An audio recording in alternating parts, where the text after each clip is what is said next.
Yo,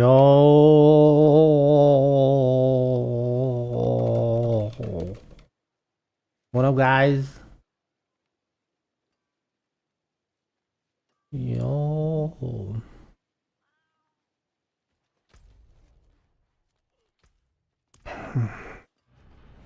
so the plan is just helltides and nightmare dungeons, because I specifically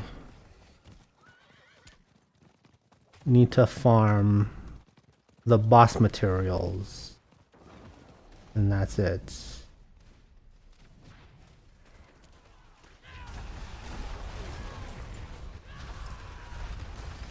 That is all.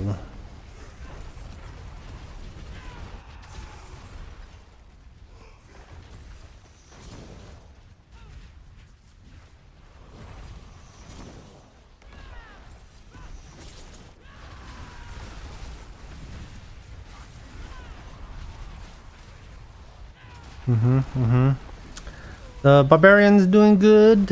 I'm enjoying it.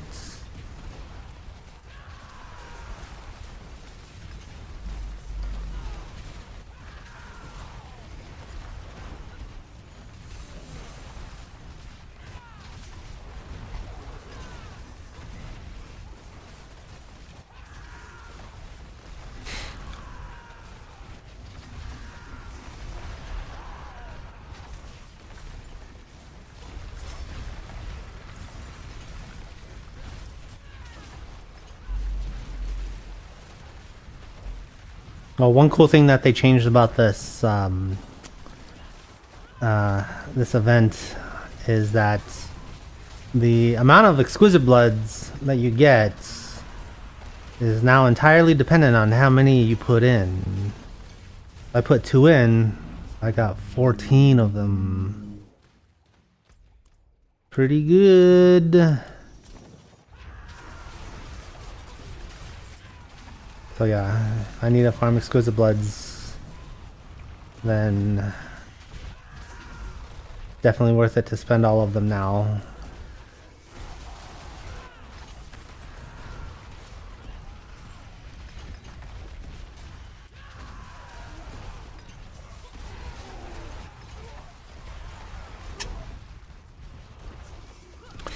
Yo, Candy Plays! Welcome to the stream. WSP. I don't know what that means. Well, what does WSP mean? Does that mean WASP? Or World Series of Poker? Oh, actually, I know what that means. What's up? WSP means what's up, doesn't it? I'm a very old man.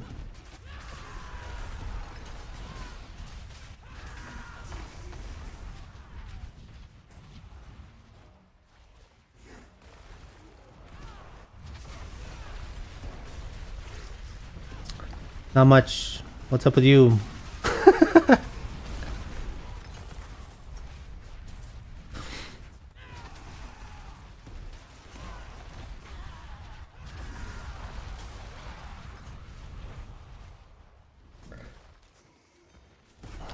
Yo, cool Godfather! Welcome to the stream. Hello, what are you playing? So, this game is Diablo 4. I'm playing Diablo 4. And the character that I'm playing is a barbarian. So that's what you're seeing on the screen. The big beam that you're seeing, the big blue beam, is not native to the barbarian class, but it works well with my build. So, ooh, the obols.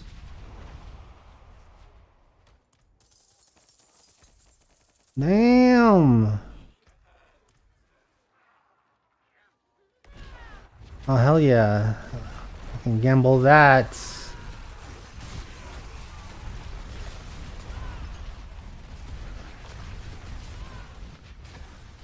So I'm doing a helltide right now, and my goal for the helltide is to get my cinders up. Right, I'm looking for a total of 500 cinders, so I can open up the chests and get the living steel. Because that's ultimately what I'm farming. I'm farming for them living steel.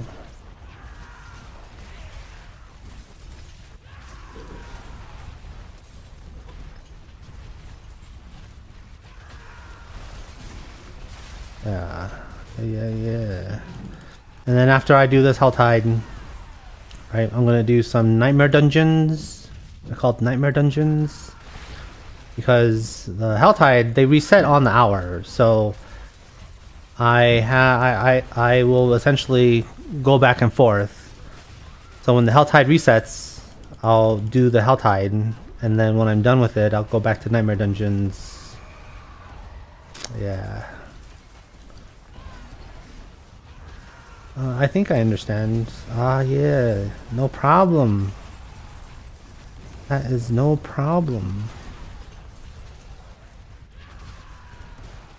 Yeah, so if you have a console, or rather, I guess an Xbox, and I don't know if this is on PC too. I don't know. I'm not an Xbox player, I guess.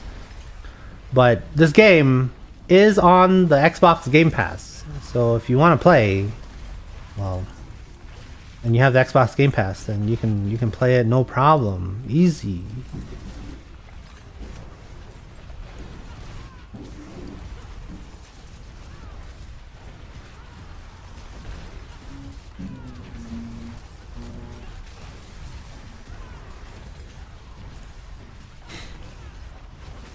Nothing like a good grind. Yeah, we're on the same page. Yeah, I started my YouTube channel on Diablo 2 when it got remastered, the resurrected version. And yeah, I was just doing a whole bunch of runs in that game. Pretty big nostalgia. And then Diablo 4 came out, and now I'm playing Diablo 4. And I've played it ever since. Basically, every season that comes out, it's been making them improvements over time. And yeah,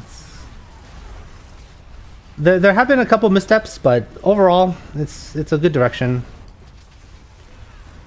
Yeah, so hopefully we'll get some really good news from the next expansion that's coming out, where they actually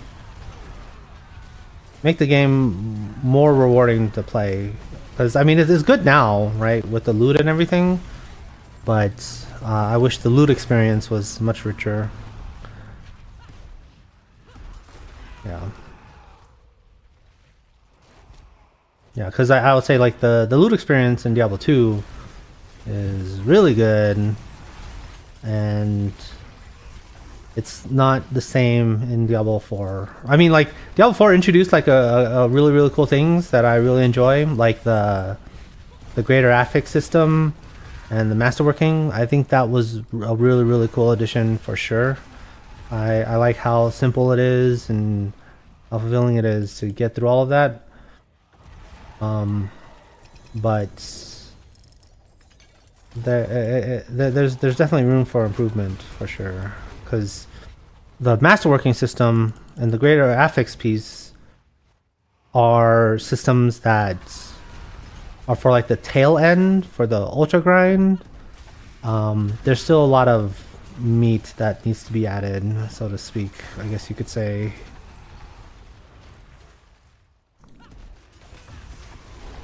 But we'll see. I mean, they are open to revisiting a bunch of systems and stuff like that. So they did say like the next season, or rather on the roadmap, one of the seasons they're going to be revamping and taking a good look at nightmare dungeons.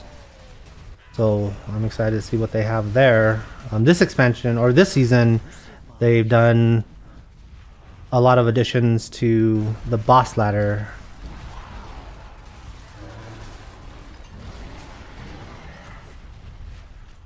So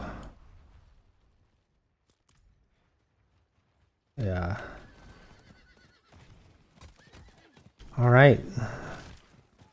Wait, what am I doing? No. Jeez.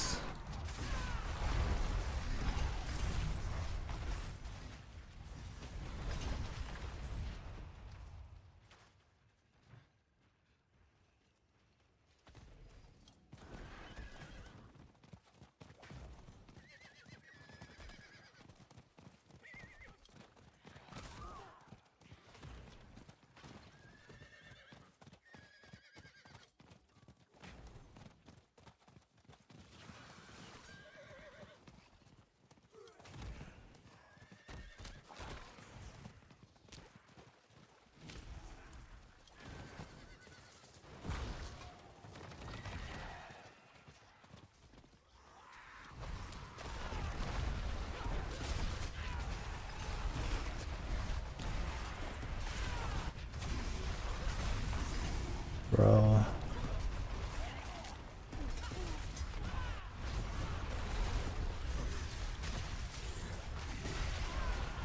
Alright. That's the second chest.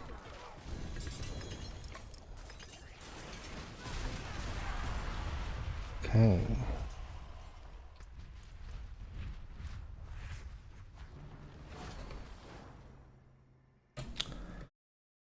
I've never played Diablo before. My first top-down game that I just played not that long ago was V Rising. Have you played that before?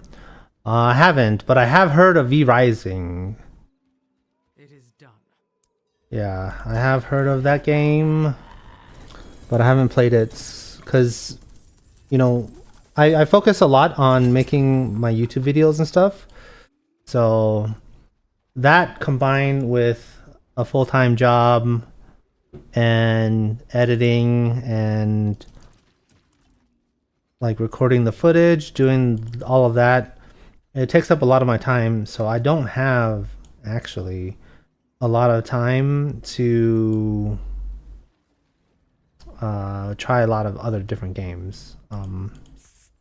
Yeah, so like I just actually went on, I guess you could say, a break, and I was playing World of Warcraft for a bit. Whoa, that's so good, bro. Oh, this is good too. Hell yeah, boy. I'm definitely saving this. Yeah, I need to do a bit of stuff to it, but damn, that's good. Alright, those are my 2 rings that I can now adjust. I need a 2-handed mace now. Let me see here. Nope. Critical strike damage. Okay, I'll hold on to that.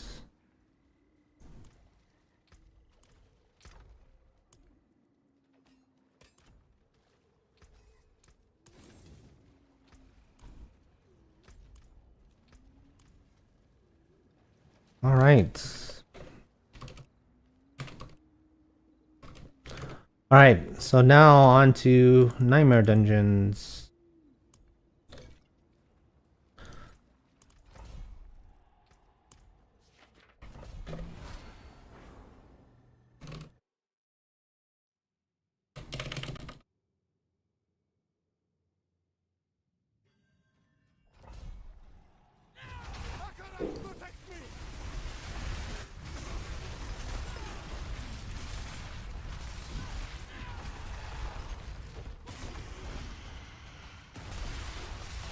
Boom. Alright, I need to free the prisoners. You were the answer to my prayers.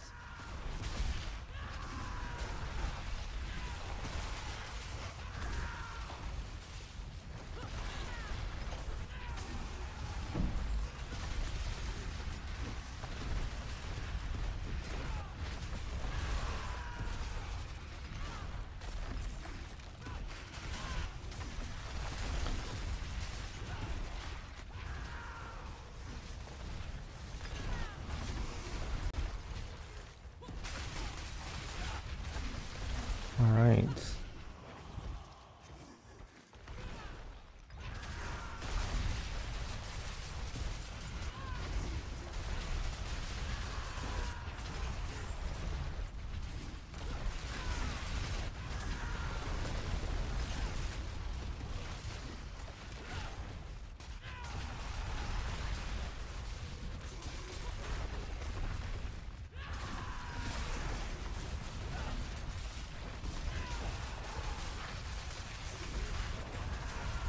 Boom.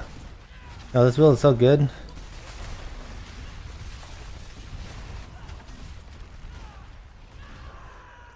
Wait. Reduce your ultimate cooldown.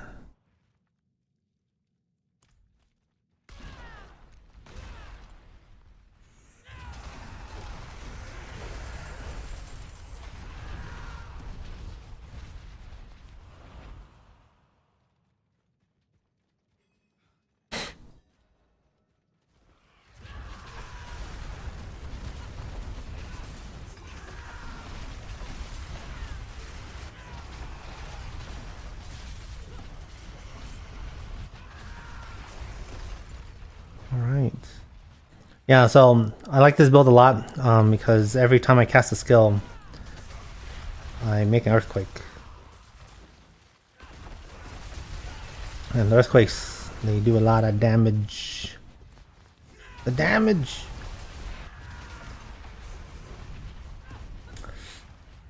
Yo! Michael! Long time no see! How you doing, good sir?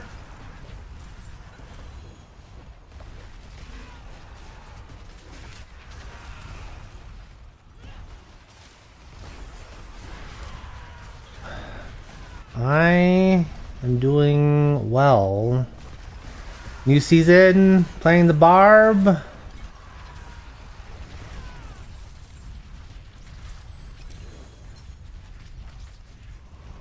I've been playing Claire Obscure. Is that the Expedition 33 game? Because I've heard of that. I think that's the new hotness.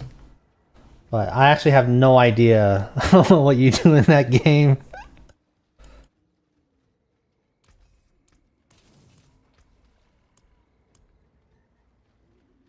Yeah, like I absolutely have no idea what you do in that game.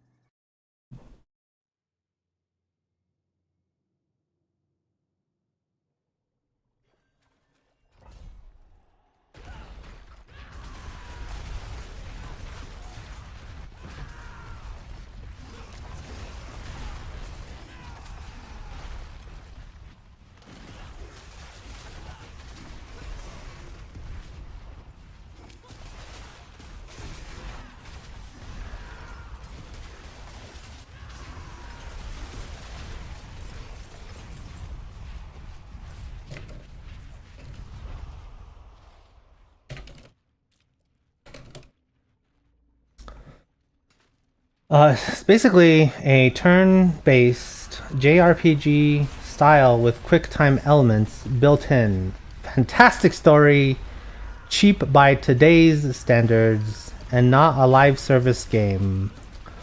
Oh, I see. So when you say turn-based with quick time elements, is that similar to Final Fantasy VII Rebirth, where it's like you're kind of moving around and you have something to do while you're waiting for your turn, and it's like not that impactful, and then you do the impactful abilities when it's your turn? No, like Mario RPG more. Oh, okay. Yeah. Bro, I thought when I first learned how to do those timed hits in Mario RPG on the Super Nintendo, bro, that felt so good. Like, oh yeah, when you get that timing right, and you're just like, oh hell yeah, do the extra damage. My way across the delta was a little bit tricky, but I've had tougher. I just need to find this cursed tool. Collect a flask. Oh yeah, I'll get back that to was the witch shit. to grab my coin. Easy gold.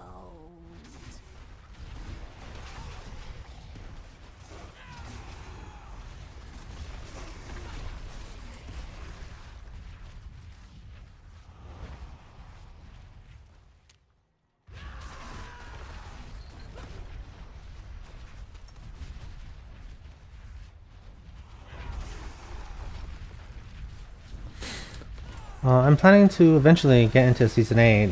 How is the level grind? So the grind is a lot slower than before. So when you're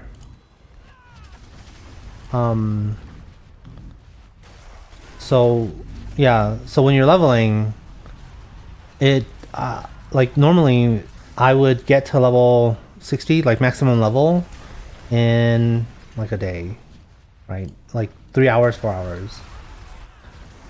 But this season, it took me, I think, like 9 hours or something to get to level 60. But I can't tell if that's because I was playing a Barb, and Barb is not necessarily as good as at leveling as like the Necro or something. But yeah, so that felt slower. And then when it comes to end game, like the item chase has been elongated as well. So with the boss ladders, they've changed it so you don't find the greater affix items as easily. And I guess you'll see that when I make my boss videos. But that's not all bad news. Rory says, I've been playing Necro, but it's so boring. Well, change your class. You have no time to be playing a boring class, okay? Yeah, so they introduced 3 new bosses in the game, or actually kind of technically 4, but it's one of them is not really part of the boss ladder. So every time you kill a boss, you have a chance to spawn Baby Belial. And when you kill him, he drops like this husk, which is summoning material for Belial Supreme. And he's like the top of the ladder now. So it used to be Duriel and Dariel was the top of the ladder. And you fought like the lower level bosses. But now Duriel and Dariel, and now the Mephisto dog are now on the same level in the middle, and then Belial Supreme sits on top of that. So you can do a bunch of those, but you won't get a lot of greater affix items. But when you do Belial Supreme, he is guaranteed to drop greater affix items. Every single time you kill him, you're guaranteed to get a greater affix item, which is pretty sweet. But like the materials for him are kind of rare. And when you kill the lower level bosses, you have a chance to spawn Baby Belial that drops the summoning material. And if you die, like that's it. You gotta run them again, and yeah, you gotta run them again, and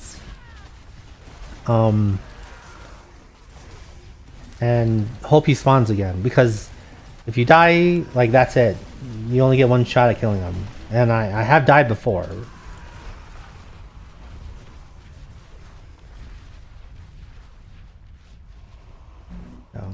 Rory says, I put in too many hours into Necro to change now. You know what that is? That is what you call the sunk cost fallacy, okay?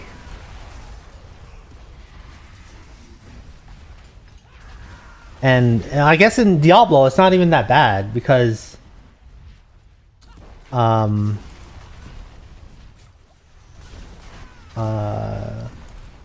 yeah, it's not even that bad because you have the season, so like you can choose a new class when the new season starts. But I kind of felt that way in my character in World of Warcraft. I'm like, oh my god, I started out as a shaman. I put too many hours into this shaman to change now. Even though they've introduced like new classes every other expansion or whatever. So I understand that. But it is some cost fallacy, okay? It is. That is definitely true.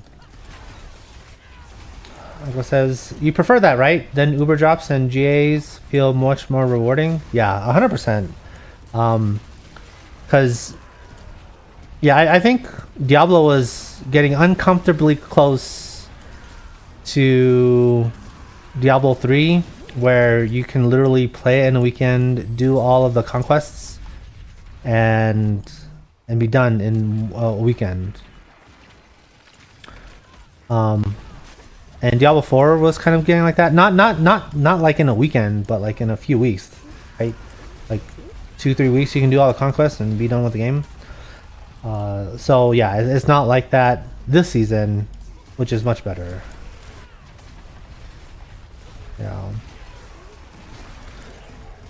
Cool Godfather says, I gotta go. Have a good night/day. Alright, good sir. Thanks for stopping by. I really appreciate it. He says, why are you grinding Nightmare Dungeons at such a high level? What's the benefits? So Nightmare Dungeons, when you do them, when you finish them, they actually drop 4 Distilled Fears. So it's essentially one of the most reliable ways of building up Distilled Fears.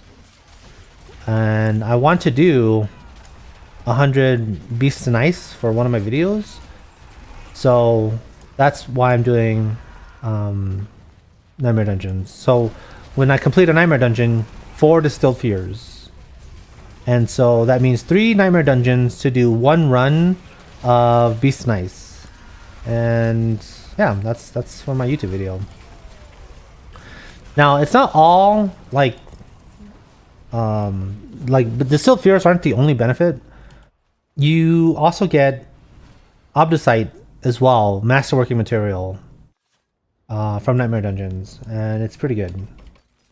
Yeah, especially when you are not really doing the especially when you're not really doing the what is it? The Infernal Hordes like super effectively, because yeah, if you're not getting the minimum of the 200, what is it, Aethers, you're not getting any Obdusite whatsoever.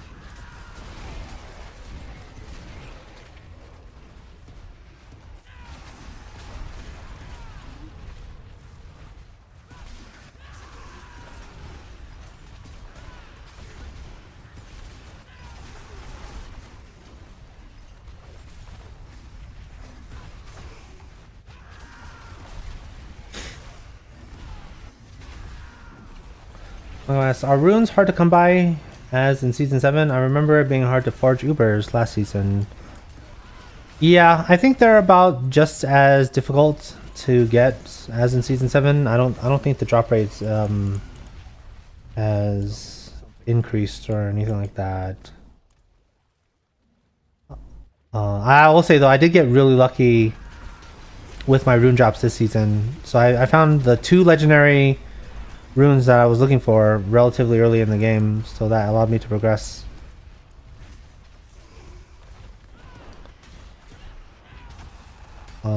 Yeah, and I spent my 2 Resplendent Sparks on gambling gambling my Mythic Unique. Unfortunately, I lost because I didn't get the Mythic Unique that I was looking for. But, you know, it is what it is. Yeah, I got a Andariel's Visage.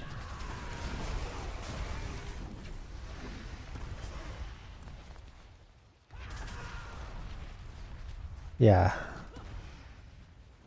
I was hoping for, well, Maybe not now, but I was hoping for either Ring of Starless or a Shaco, but no, none. I didn't get either one. But yeah, I think I don't even really need the Shaco at all at this point. The Ring of Starless Skies is really what I need.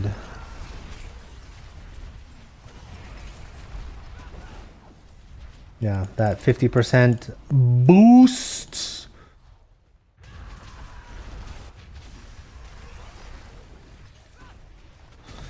Yeah, I will say, like, at Torment 4, killing Andariel is actually kind of a challenge. I do sometimes die. So instead of like spending, what, like the 3 hours or so doing Andariel runs, waiting for the, you know, for them to do their animation and stuff like that instead of one-shotting, I'm going to be spending a lot more time doing those things. Unfortunately.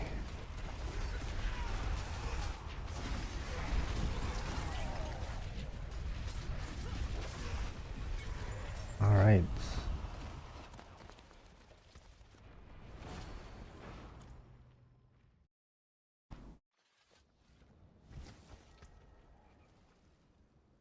Oh.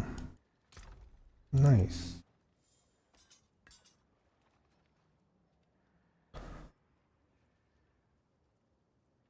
Oh yeah, too bad this is vulnerable damage. I'll probably give that away.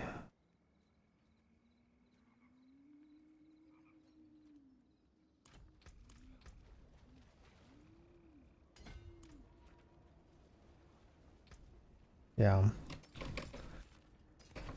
And Dario has always been annoying because of those mechanics. Oh yeah, 100%. Oh, I missed the world boss. Well.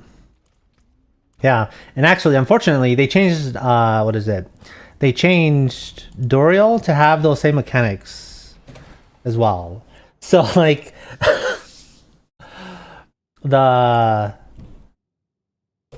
you can't one-shot Doriel either.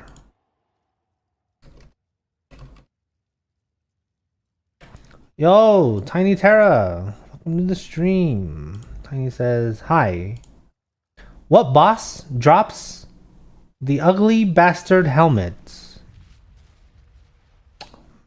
I want to say, I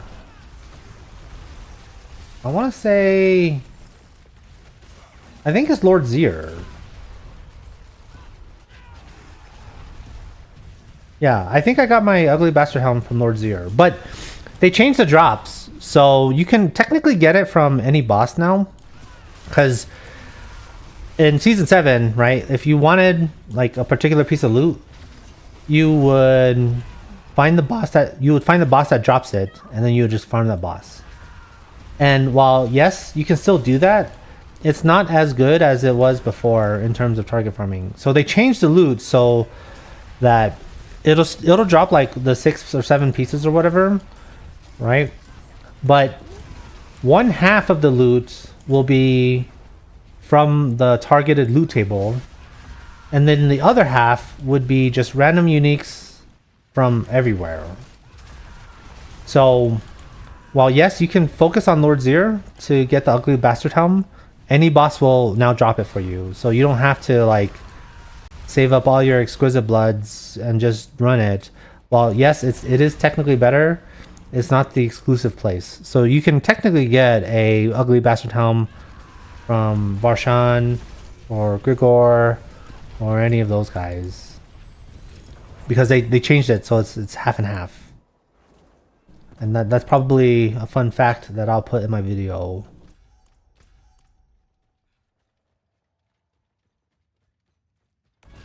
Yeah.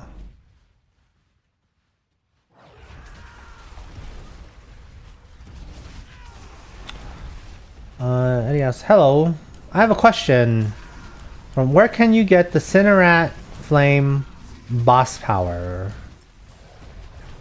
So you're gonna have to do the apparition incursions, for that boss power. You can't really get it from from the boss in the dungeons, the lair dungeons,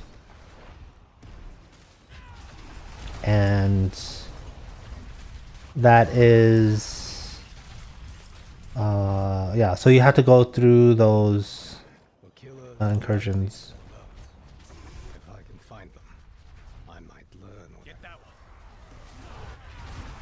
one. Tiny says, "That's the only thing I need before I go on the purple hunts." Ah, yes. Well, I'm on the purple hunt now. Yeah, you're actually on the purple hunt starting at level 35. That's one. Get that one. Yeah. Yeah, so yeah, if you want the Cinerat Flame, look on the world map and look for those apparition incursions. Once you do that, then it'll spawn 2 bosses at random though. And if one of those is the Cinerat boss, then kill him and then you'll get the power. Accomplished much. That is something that you can get while you're leveling. So it's not that big of a deal.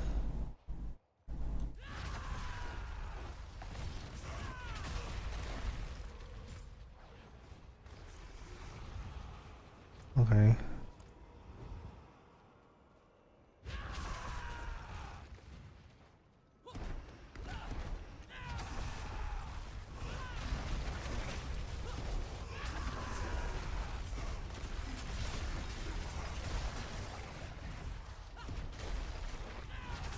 Will be tested now. Boom, baby.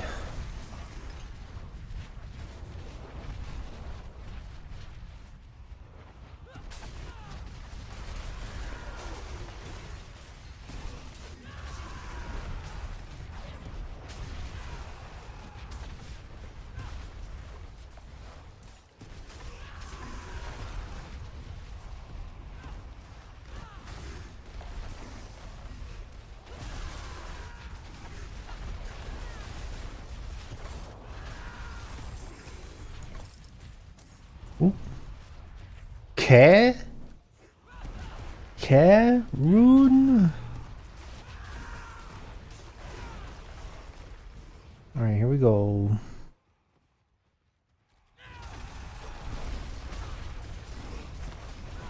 What's happening? What? Why did... What? How did I kill him twice? Weird.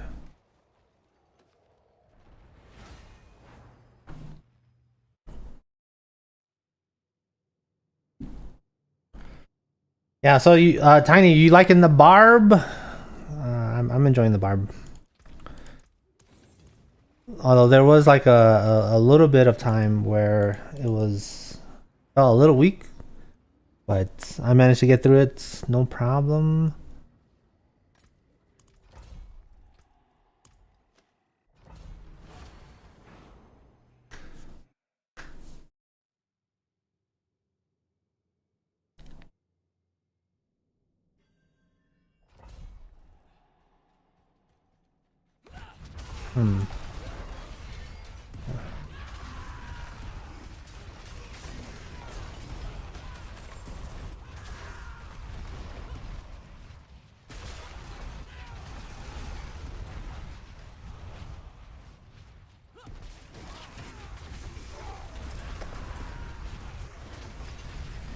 Yeah, I'm using Lunging Strike Barb. So much fun.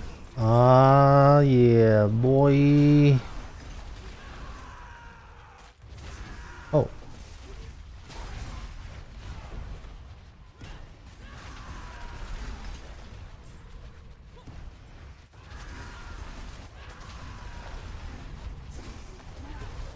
Bro.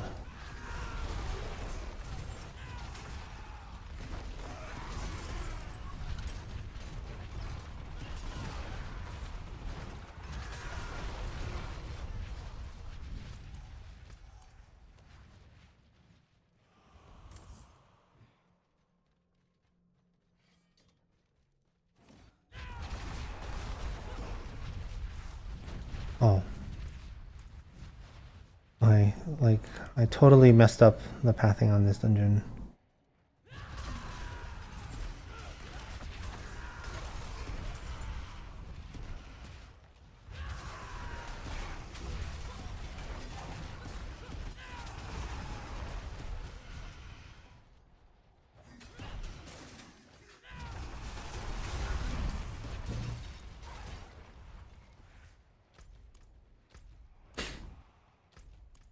Oh. I totally did this dungeon inefficiently. Trash.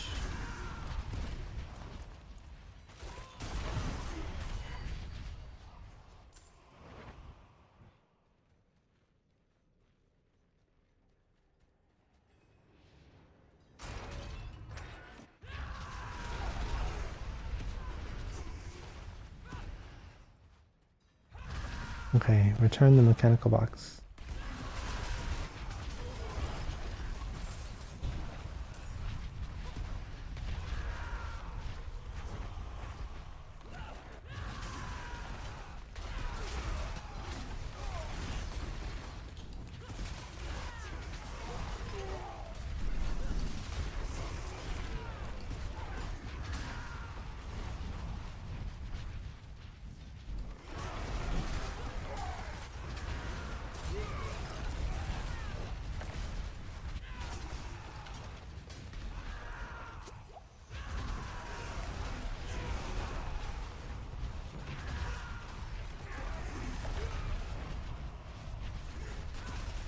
Oh my god.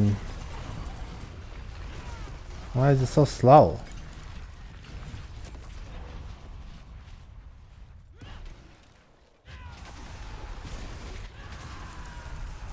Maybe...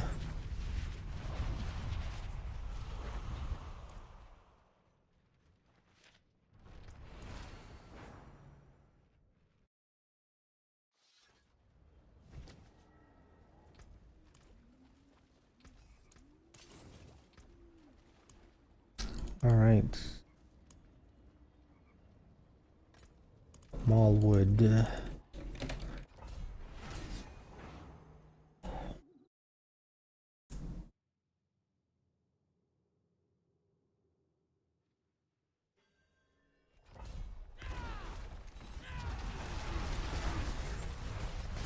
Alright.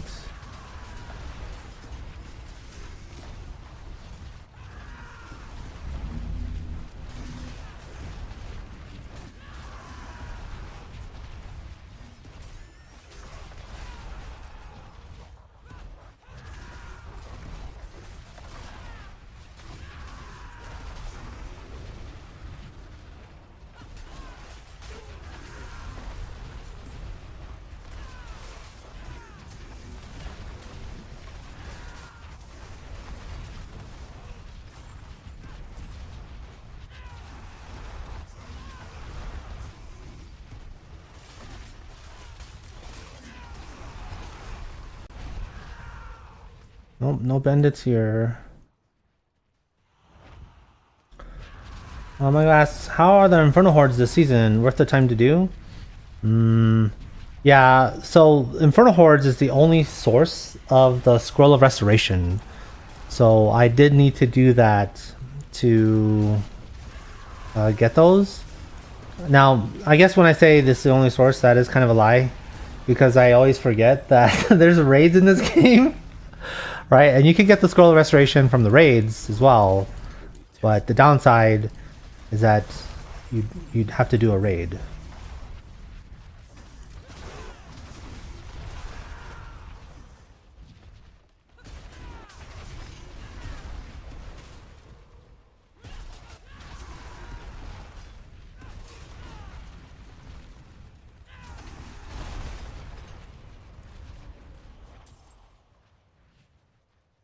So, yeah, the object site's still good. In there, the XP is good, I think. So, yeah, definitely worth doing for sure. But it does not contribute to my sort of personal objective, which is farming boss summoning materials. Yeah. Oh, I guess one major change, if you haven't really been paying attention, is that the rotation, the concept of a rotation in Diablo 4 now, is completely dead. You can't do rotations. Yeah. So like there was actually someone that was in the chat that was like, can someone help us with tier 2 Lord Zir? And I was like, oh yeah, invite me. And I didn't even think about it because I was like, oh yeah, free loots, because I need stuff from Lord Zir, right? But the change that they made, well, I was like, we killed the boss and no loot came out, and I'm like, oh, god damn it, I have to open up the chest. So I was like, oh well, I guess I did my good deed for the season. Yeah, so the way they changed it was the way you summon the boss is still the same, where you have to click on the little altar, but the altar does not consume your materials. So you just click on the altar, right? And then the boss gets summoned and then you fight it. And then when you kill the boss, it drops, or like a chest spawns, and every single player in the group has their own like chest that they open, and when you open up the chest, that's when you spend your materials. So the change is good for me in a couple ways, and actually I would say good for the game, because yeah, that kills the concept of a rotation. So everyone is spending all the mats at the same time, effectively. And if you don't have any materials, you can help kill the boss, but you ain't getting any loot. So that gets rid of like scammers and stuff like that. But what it really does is it gives much more leeway for Blizzard to make the bosses a lot harder. So instead of paying your materials to see if you can even kill the boss, you don't have to worry about that anymore. So now Blizzard can make the bosses a lot harder, and the only investment that you really have to that you have to commit to is the time to finding the boss. So that's why I'm like dying to Andariel, and I haven't tried Belial Supreme on Torment 4. So yeah, the bosses now are like hard, or they can make them harder, and people can't really complain about, oh my god, I'm wasting my, like, Blizzard stealing my materials, because the boss is hard. So they can make the boss hard, and then they can do the rewards accordingly, rather than saying, oh, you know, like, the reward comes from spending the time farming the material. Now it's kind of two parts. You have to farm the material and fight a much more difficult boss, which is actually a lot more fulfilling. Like, yeah, I actually had to fight Lord Zir a couple times to actually like relearn the fight, because I didn't really know. And yeah, I was like, oh no, this is good for the game. Yeah. Like I said, there's a lot more of the stuff is more aspirational. Yeah, absolutely. Yeah. So apparently, like, Belial Supreme is really hard. Like, and I guess you could tell the difficulty does ramp up as you kind of get higher in the boss ladder. So yeah, like Varshan, Grigor, Beast Nice, they're all easy mode, and then Duriel, the Mephisto dog, and Andariel are harder. And then yeah, Belial Supreme, he's the big boy. But I don't have to spend my materials to see if I can even kill Belial Supreme. I just need to try it out. But yeah.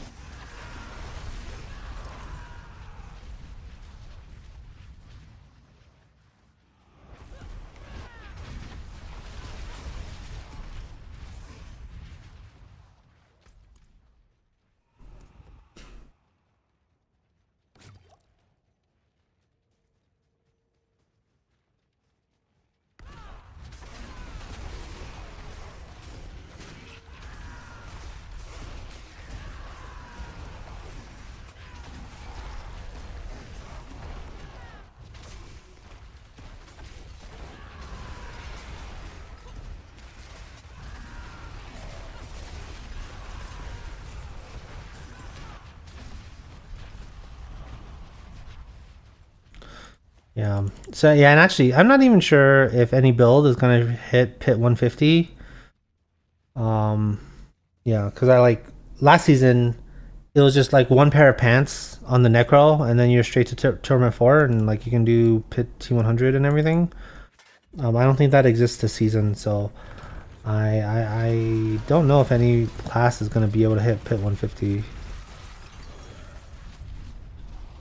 I mean, unless there's a glitch or something. Let's go. This might be a really balanced season.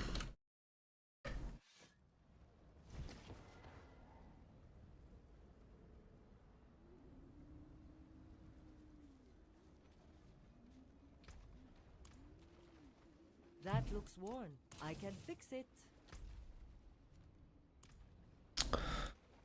Okay.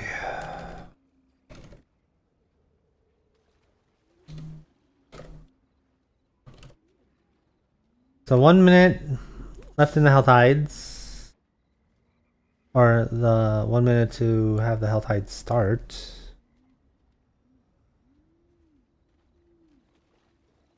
And where are we at?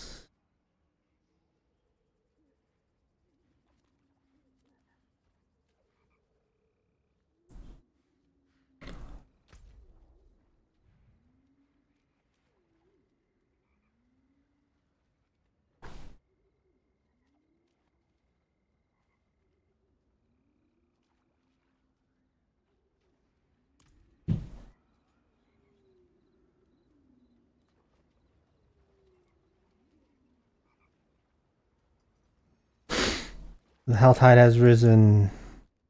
Oh, it's a double helltide. Damn.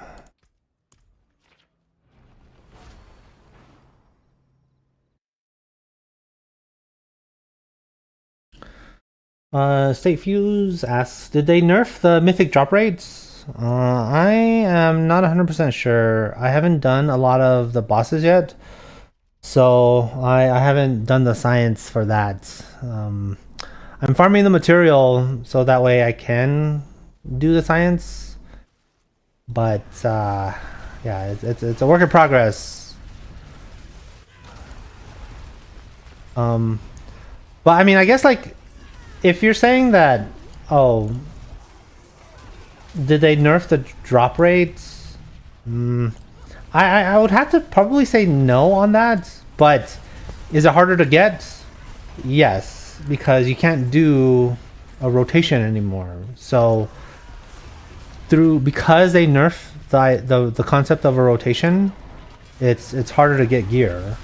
And so through that avenue, did they nerf how hard it was to get? I would say yes, but that's kind of a like that's not really. I don't know if that's really what you're asking. But yeah, as far as the actual drop rate, it being like the 2-3% or whatever drop rate on the boss, yeah, I have yet to do the science on that. Oh.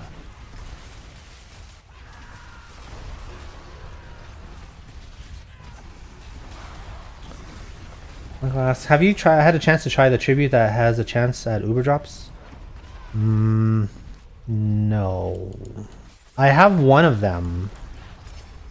Yeah, I have one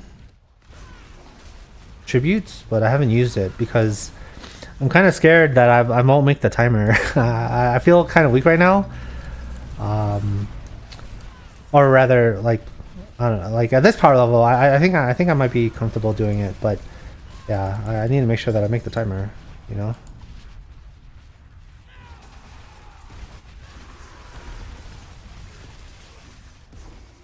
Yeah. Yeah. So yeah, stay fused. I do have data from the PTR, but they changed so much from the PTR. So I like that data is kind of not useful here.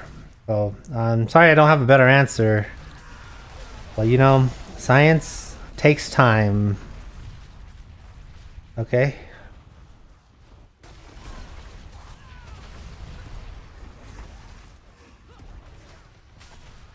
Yeah, unfortunately, I have a full-time job, so that takes away from my scientific pursuits, so to speak. All right, I don't have any how would you say, research grants. All right, that allow me to be a content creator full time. Right? Yeah.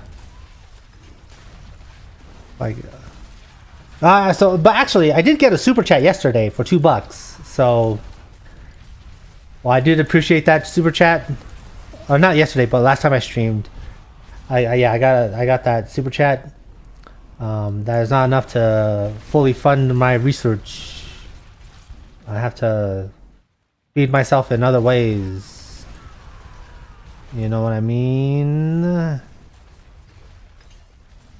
Okay, so I'll just go here.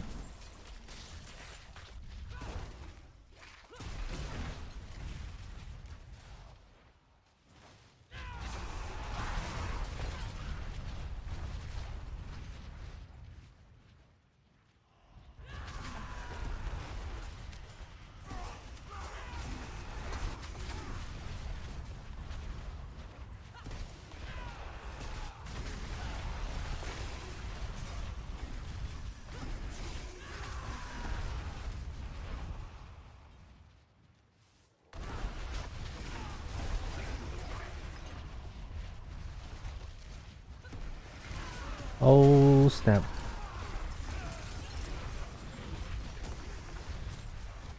Why do I have to go all the way around like this? Huh.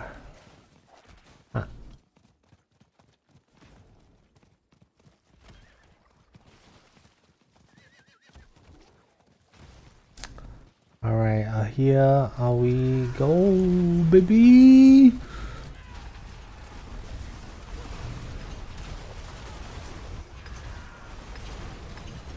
There it is!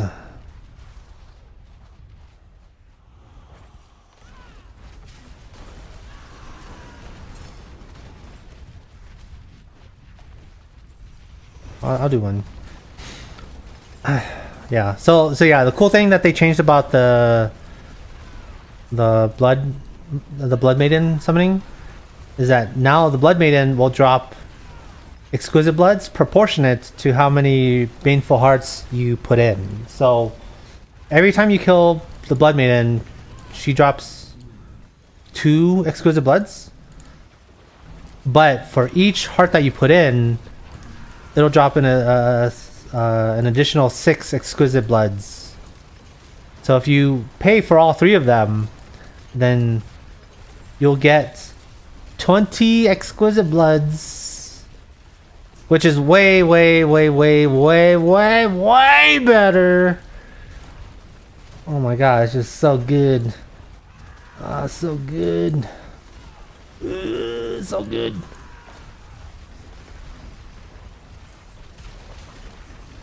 Like, yeah, now I'm way more willing to pay for these. Alright, I need to slay some cultists. Okay.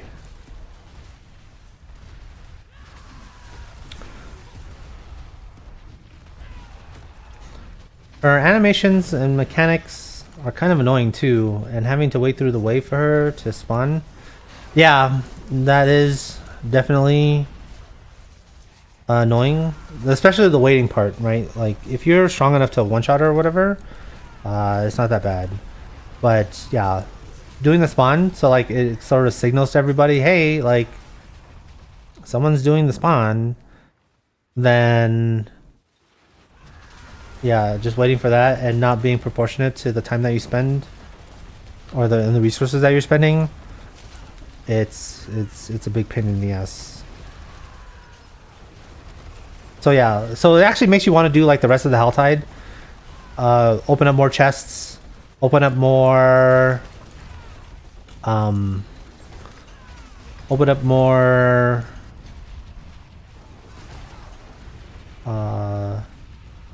yeah, and like do more hellborns, open up more chests, so that way you can farm the actual baneful hearts.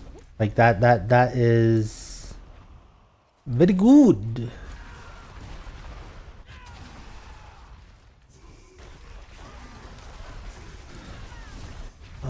Jeff says, "Hey, thanks for the Blood Maiden tip. I'm gonna go farm bloods now." Ah, yeah, boy. Yeah. So like when I first saw Blood Maiden, I'm just trying to like wait for somebody because I was kind of like, oh, I don't want to spend my bloods just to do the Grim Favor, right? But no one was going around, so I'm like, okay, I'll just spend my bloods. And then when I saw the 20 exquisite bloods, I was like, hell yeah. Did they change it? So then I experimented, right? I did 1 and I saw 8 exquisite bloods. When I put in 2, I saw 14 exquisite bloods. I was like, oh hell yeah. No, this is a good change.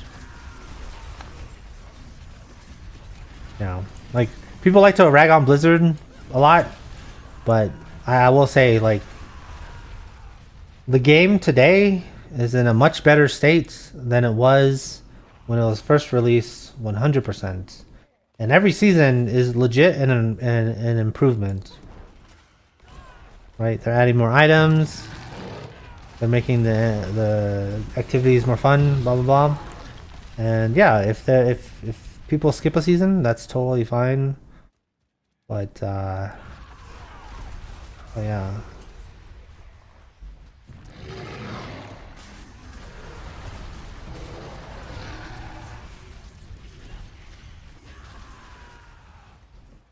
So yeah, so I'm halfway there. I got my 500 cinders. I just need 500 more because it's a double, right? So yeah, and I actually got more Grim Favors to do as well.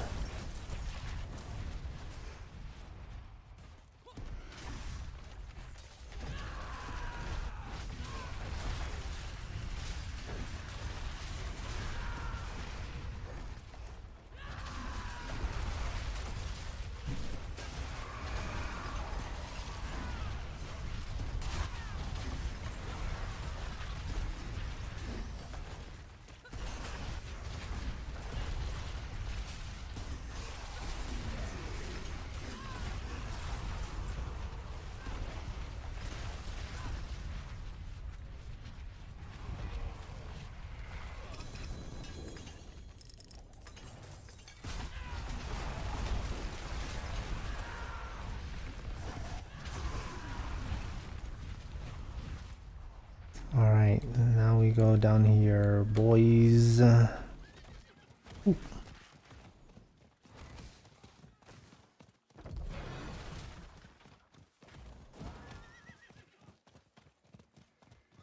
Oh, what happened there?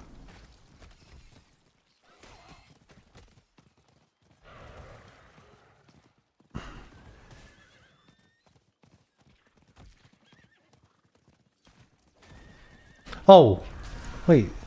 Did the champion spawn? Oh, I missed it. Hold on. Let's see if I can go back. Hell gives way to their champion.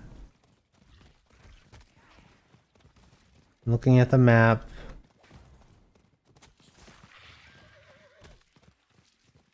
I guess I despawned it. Oh well. I like hear all these noises and I don't even register them.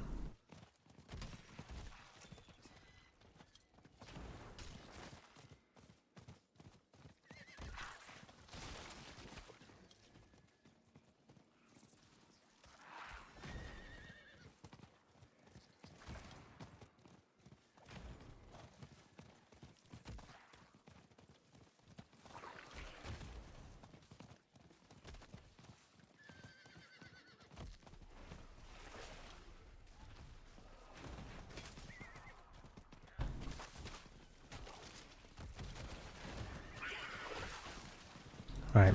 Why does it say I'm being hunted? What? I've never seen that message before.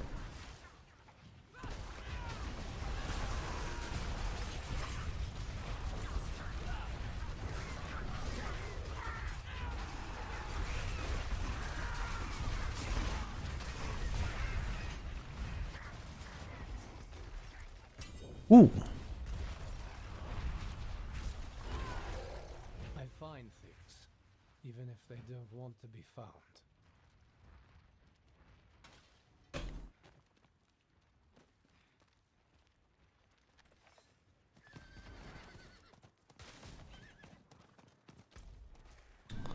Okay, that's where we want to go, baby.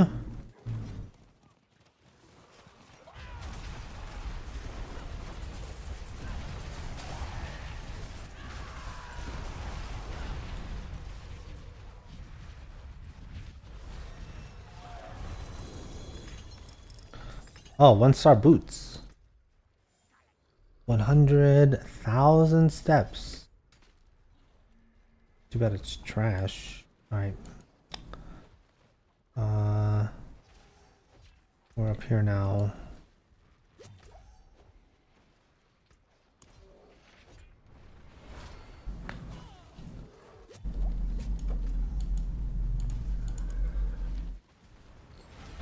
Wow, can you just let me leave?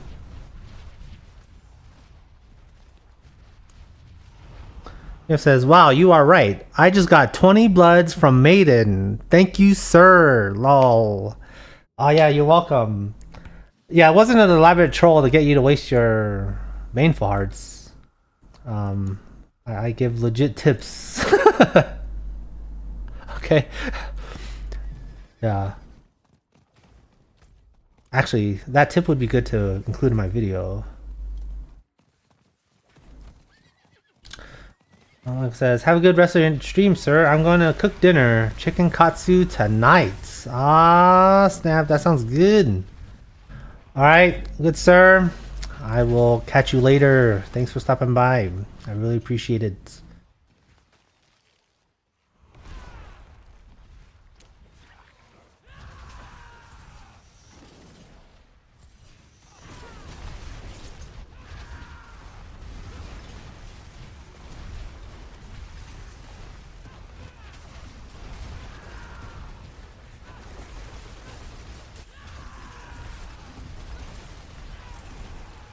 Bro.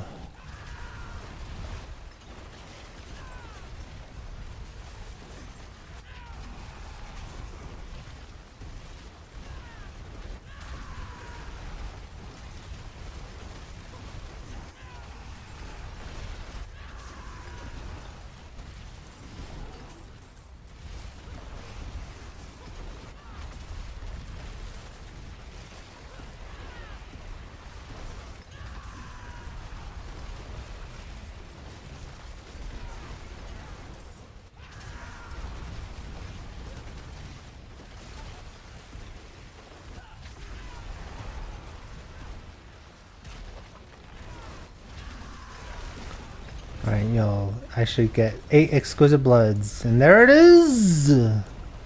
Oh yeah, baby!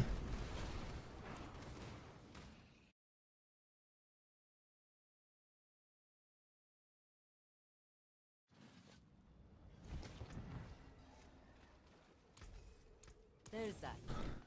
Alright. It is Rings.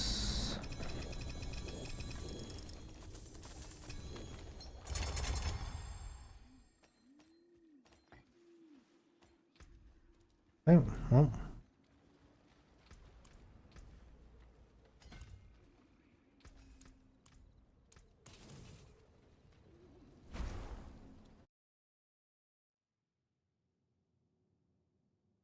Wait.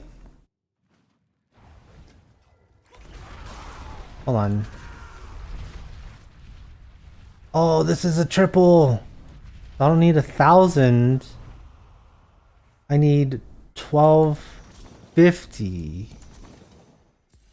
Bro, that's so many helltide cinders.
20 exquisite bloods, baby! Hell yeah.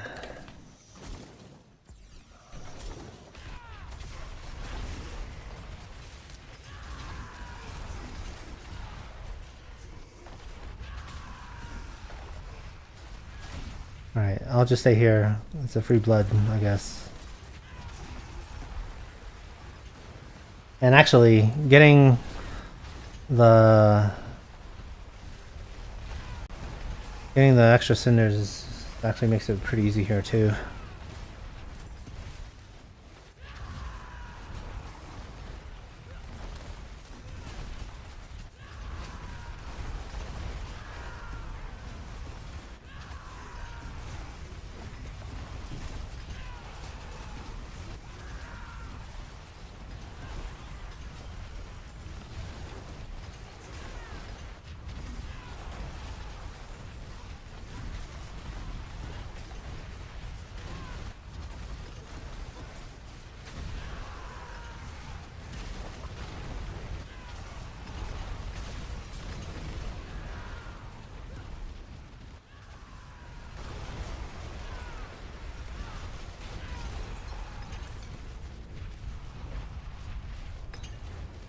Oh. Oh, those grotesque debtors. It's what I do. Okay.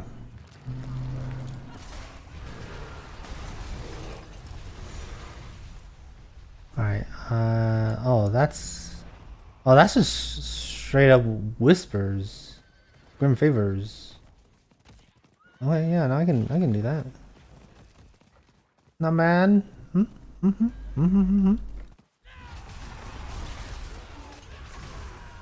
Oh yeah, killing these bandits. Yeah, I can multitask. No problem.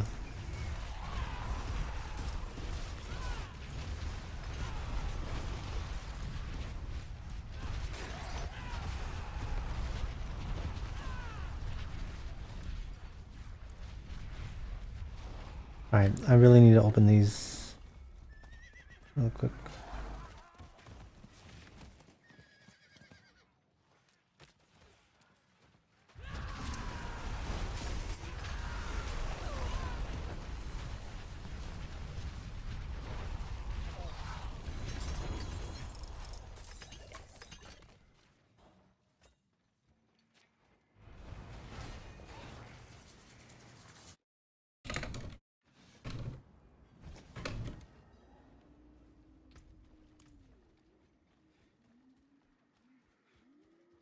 It is done. They're always back for more.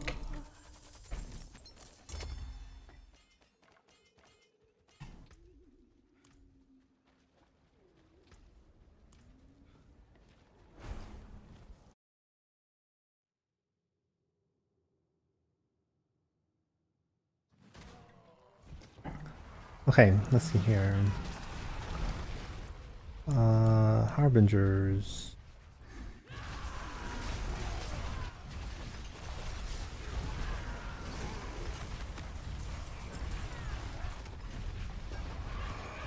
Oh, the helltide assassin! Do you drop a baneful heart?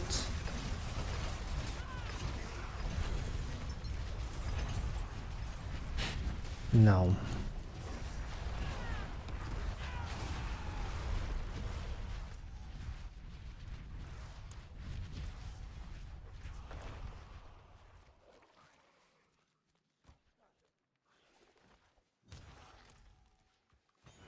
Alright, I'll just go up here manually.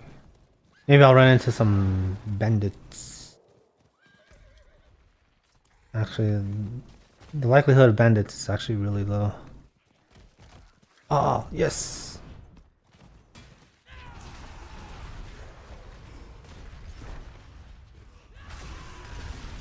Oh yeah, I'm not making that mistake again.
Ooh.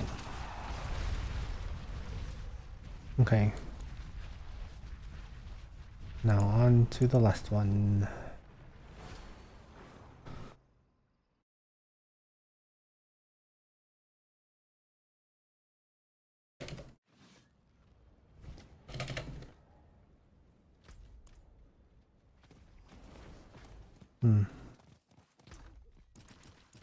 I missed 4 hearts. How is that possible?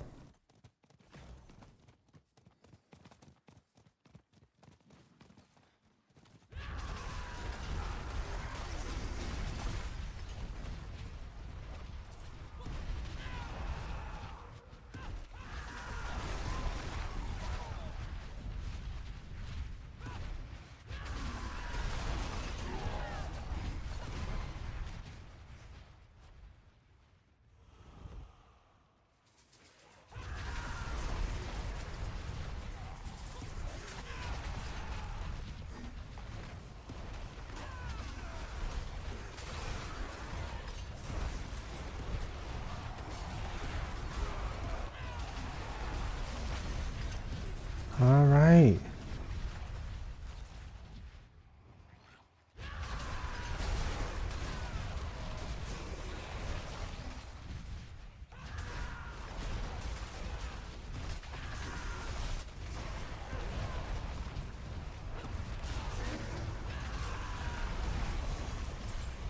Oh, a back rune.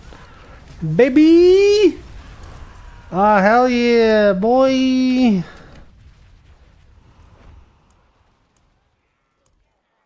Ah, yes. So good.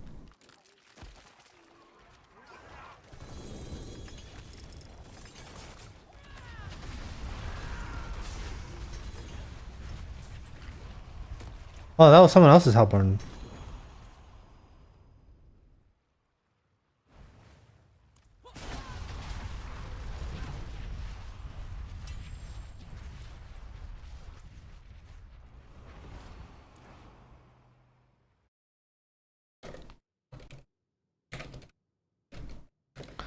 Okay, that was a lot to do in one Helltide, okay? 5 chests? Like, bruh. There was only one other time where I did more Helltide chests than that.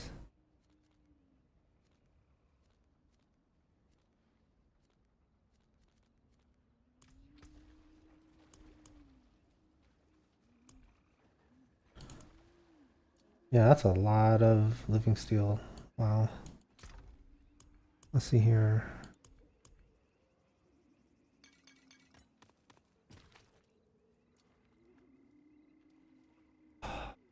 Oh yeah, them exquisite bloods and those living steels. Yeah, but I really need more Beast Nice. Especially since the... What is it?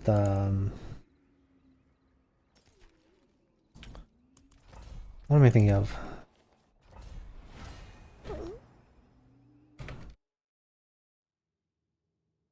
What is it? Fist of Fate. The Fist of Fate, I need a good roll because that's really good for my build. I don't know how I'm gonna max out the armor that I need and the resistances, but I'll have to figure out a way because right now I'm using Rakanoth's Wake, which is good on the cooldown, and what is it? Yeah, it's good on the cooldown and provides a massive amount of resistance. I don't know if I need like a 2-star Ariat's Bearing and get a greater affix on the cooldown and the resistances or whatever, but I'll need to figure that out.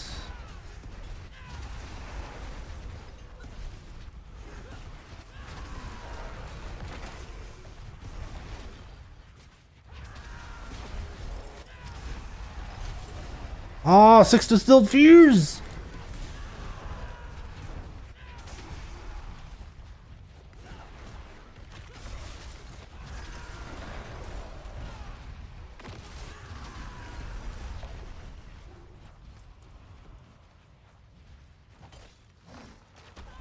Oh, I just got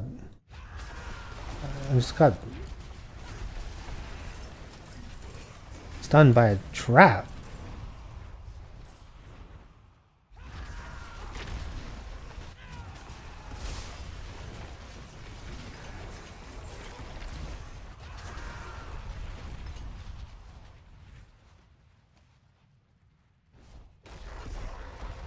Ooh.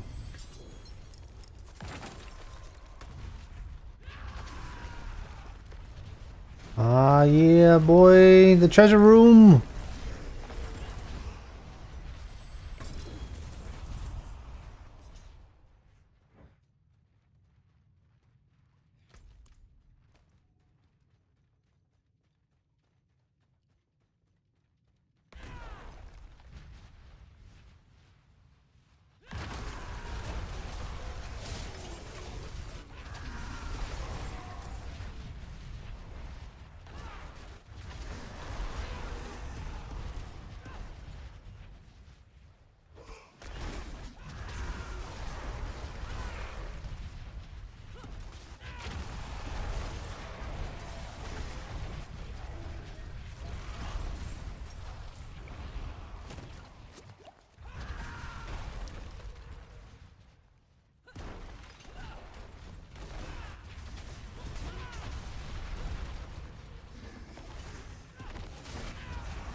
Wait, is this the clanless thrasher? No. Oh. Oh, that's a perfect roll on the incendiary fissures. Damn.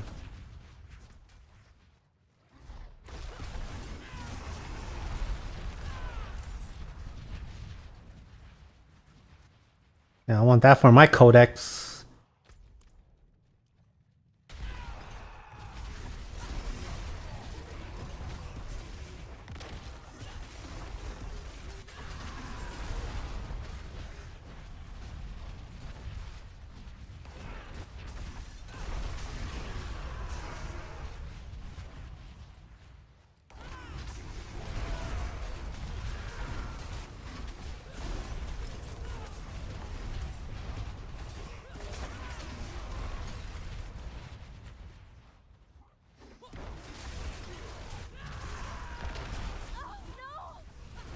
Oh no! Alright, what do these corruption hearts do? I don't know. Okay, well, I'm just gonna complete the dungeon.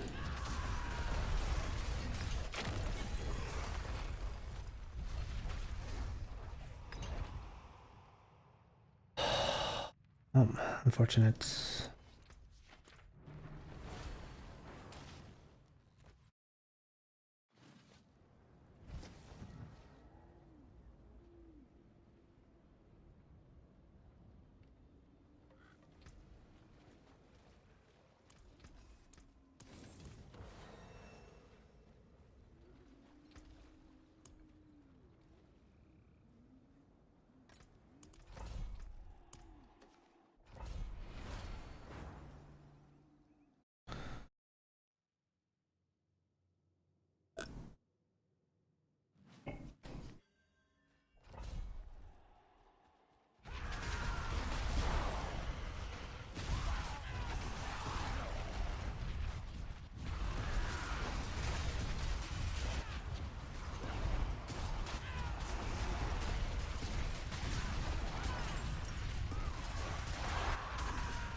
What?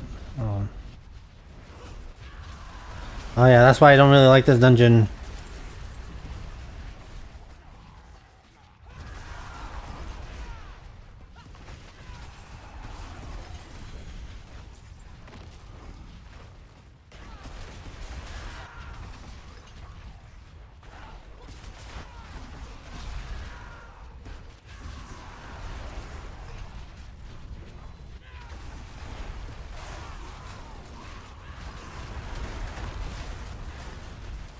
Yo, TA. What's going on, good sir? It's been a while. You don't play PoE 2 no more. Yeah. I have, I've been quite busy for the past month, but yeah, the new season resets, or not the new season, but the new patch where they reset the economy and stuff.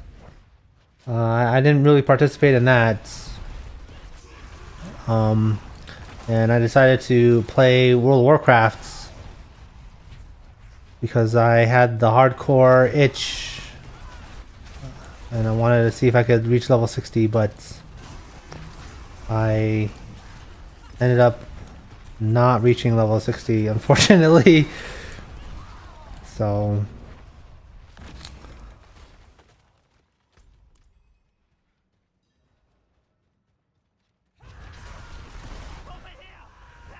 yeah, my main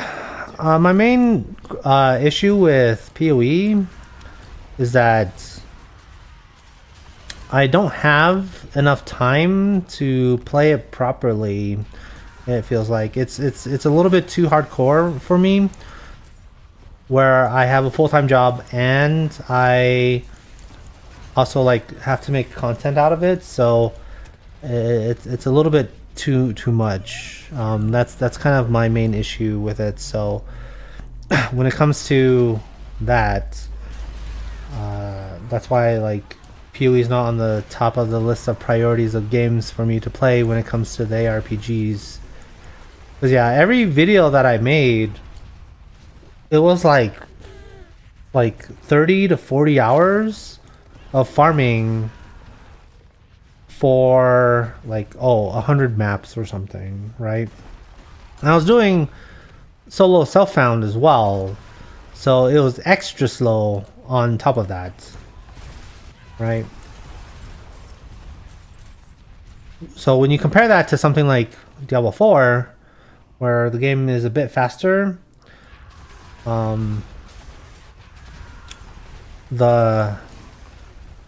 I don't spend as much time making those kind of videos, because like yeah, it's 30 hours for like a video of 100 maps, and then like and then I do like another 100 maps, and it's like, and those already take like 30-40 hours to do.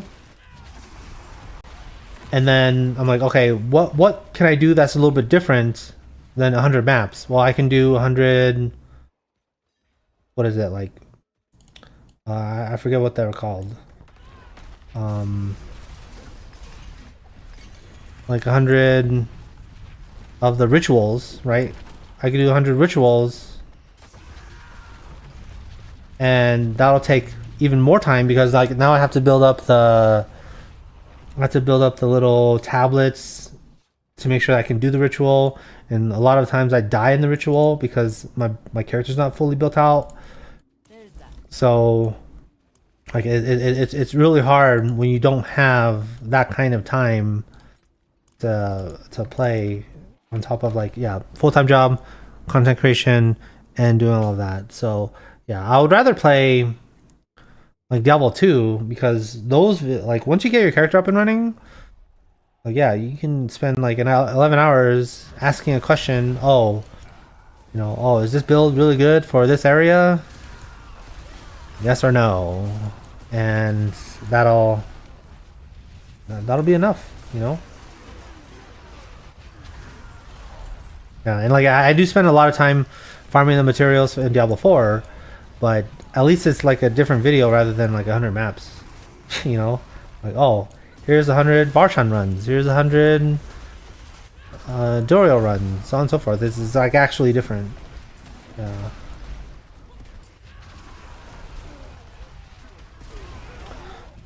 He says, I love the hunt and I work full time and have 4 kids, but I get it. Now, when you do a specific event, it gives you a tablet. Ah, I see. Very nice.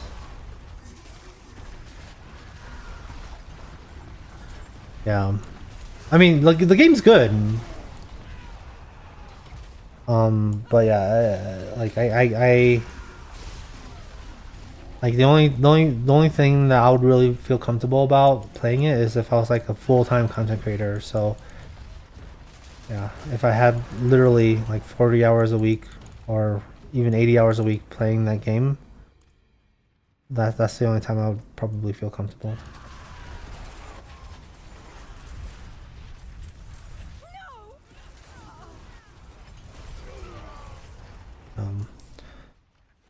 He says, I think that was one of the biggest turnoffs for me about Diablo 4 was having to farm the materials to spawn a boss. Yeah, that is definitely something that the game can work on because essentially to like target farm stuff, it leans way too hard on the target farming, in my opinion. So the whole like, oh, the only thing to do is farm the materials and then do the boss, get your gear, and like that's it, right? There's not enough sort of loot hunt and other activities in the game. Like, cause yeah, I would love to do like 100 nightmare dungeons or 100 infernal hordes, but actually I haven't done a 100 infernal hordes video, but yeah, like that takes a lot of time actually. But yeah, like just to farm like items that are, I guess you could say, like that are like target farming. I think it leans too heavily in there. It says you should make 1,000 runs Dorio, 1,000 Dorio runs video, bro. I actually did do that when rotations were still a thing. I made a video where it was like, what comes first, 1,000 Dorio runs or all 6 Uber uniques? And yeah, so I actually did make 1,000 Dorio runs video, except it was kind of cheating because it was like, I'll stop if I hit all the Uber uniques first. But yeah, I feel comfortable saying that, even though I didn't get anywhere near 100 Dorio runs, or sorry, 1,000 Dorio runs. It was good. It was fine. Wait, well, I do not need that.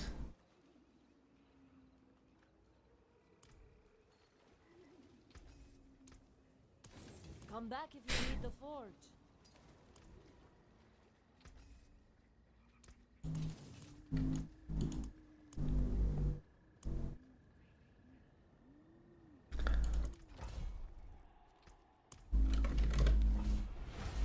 Yeah, but yeah, 1,000 Dorio runs, that's a lot of materials.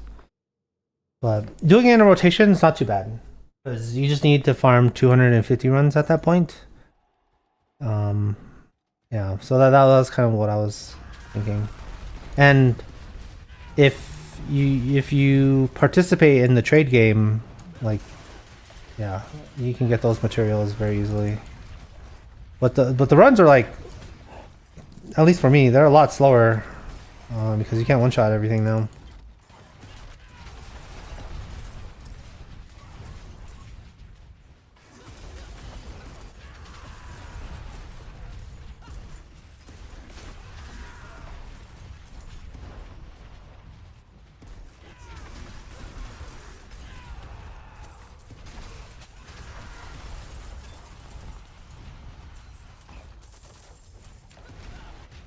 Yeah, you know what's annoying about this build? I would have to say is the beam, the wandering death beam, because it makes this little sound when it's on. right? And it sounds like a vacuum, like a very, very low power vacuum. And for a couple days, I was like, is my Roomba going? Is my Roomba on? And I'll like take out my headphones and listen really intently. It's like, no, my Roomba's on. Like, what is that noise? I'm like, is it my YouTube video? Is it the music that I'm listening to? No. Maybe. But then, yeah, then I figured it out. Like it was a fucking boss power beam.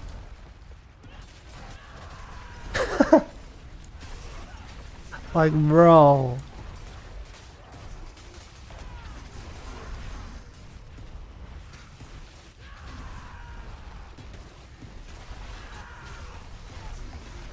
Oh, I don't have to do these guys. I just need to go straight to the end.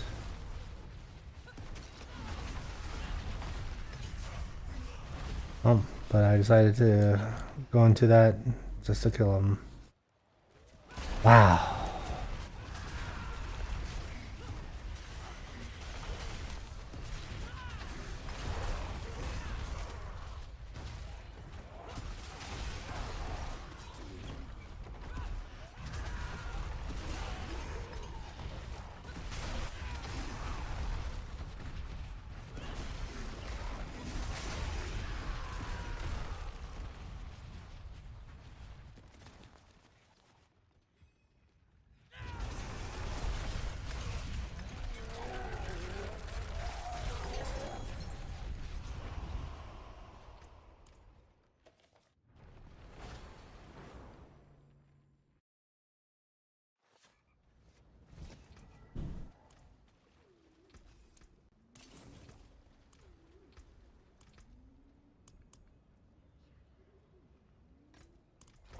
More frost demise, baby.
Okay, this is the way back.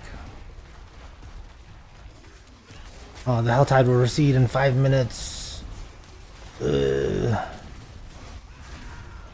Because so I spent time farming 1,250 cinders in order to get all 5 of those chests.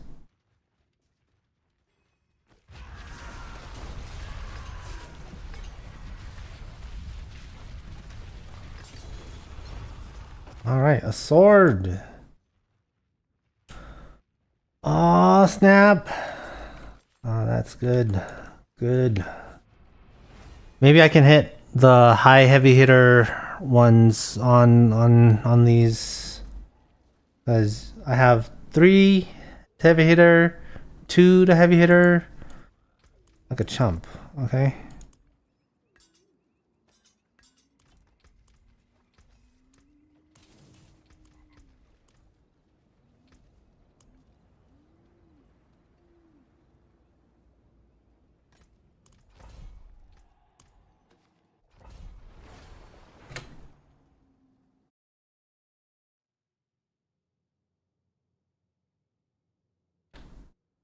This should be interesting.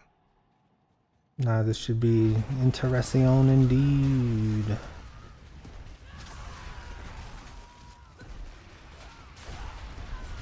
Travel to Grand Gathering.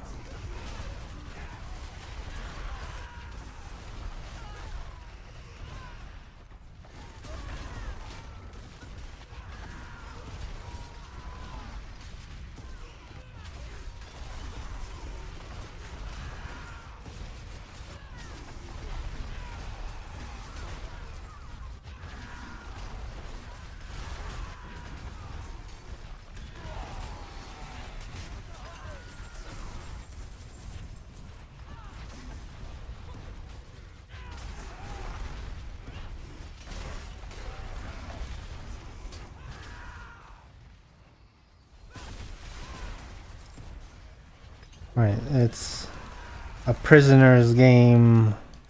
What? Oh, there's 4 prisoners? Wouldn't have made it without you. I only need to do 3 of them. Oh, you know, the number changed. Oh, bless you. My savior. Wouldn't have made it without you.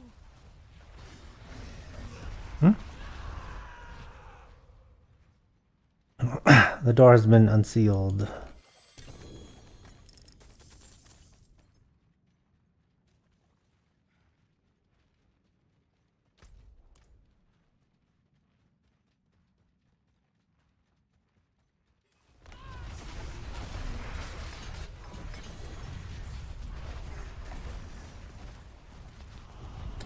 Three to no mercy. I don't think I need that.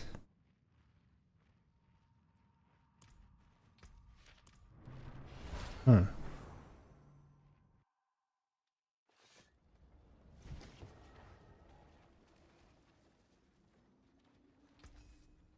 Well, I can break that down. I got Belfry,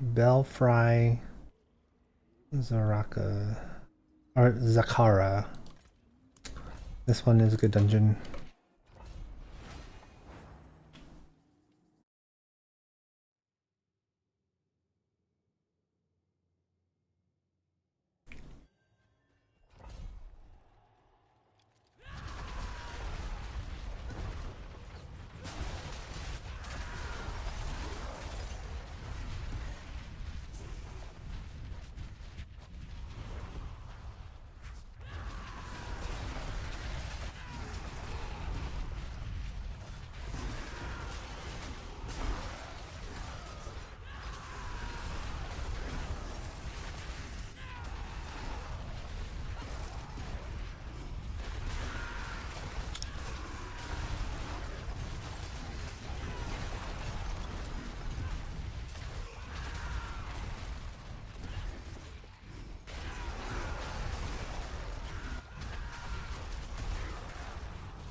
I need to slay the anchor-bound chaplain.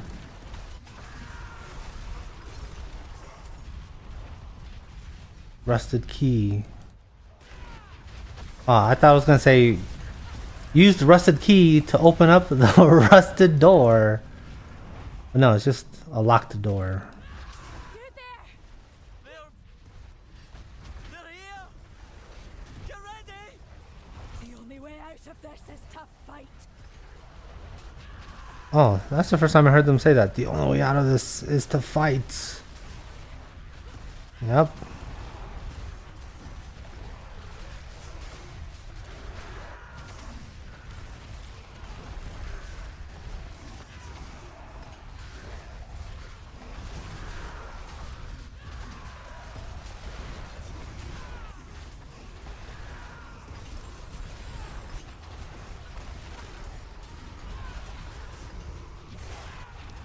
I think we have a chance!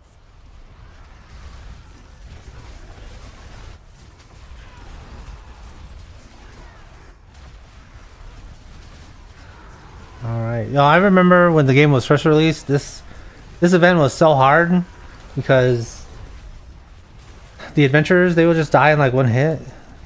And like you could literally be covering the whole screen Here, full of attacks something for your and trouble. you still wouldn't succeed on this one.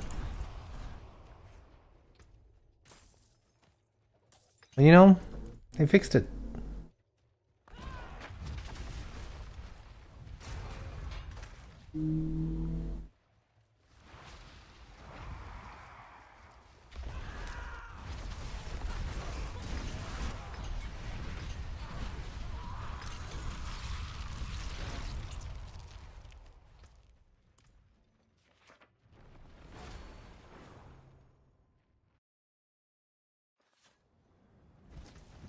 Alright, let's see here. One more. And then back to the helltide.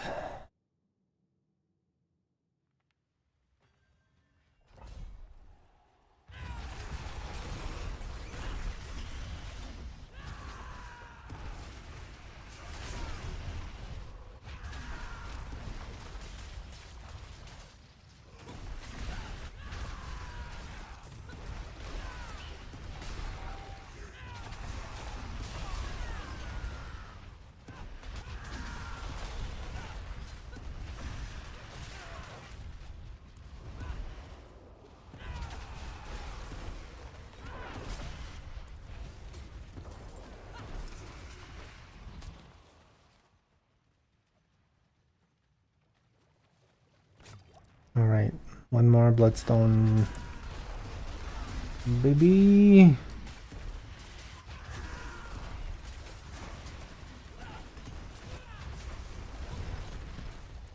Oh, I was right up at the beginning.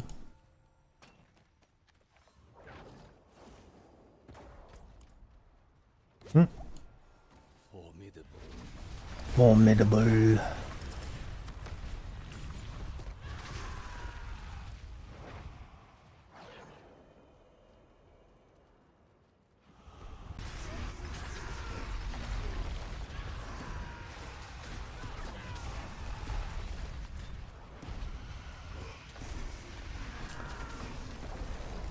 Burnt Toast asks, hardcore?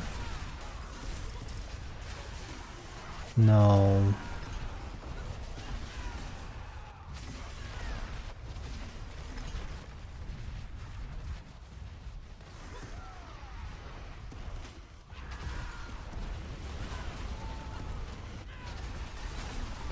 Yeah, man, can't do hardcore. I need I prioritize my videos, and I can't be dying where like it would hinder all of my progress.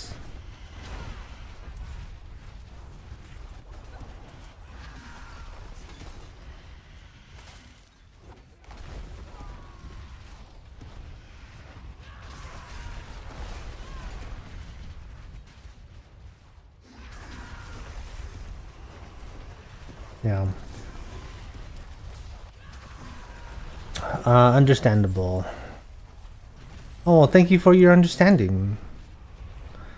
I will say though that prior to season 8, I did play World of Warcraft hardcore, and so yeah, I understand like kind of the appeal of hardcore, but have you ever made a hardcore for fun?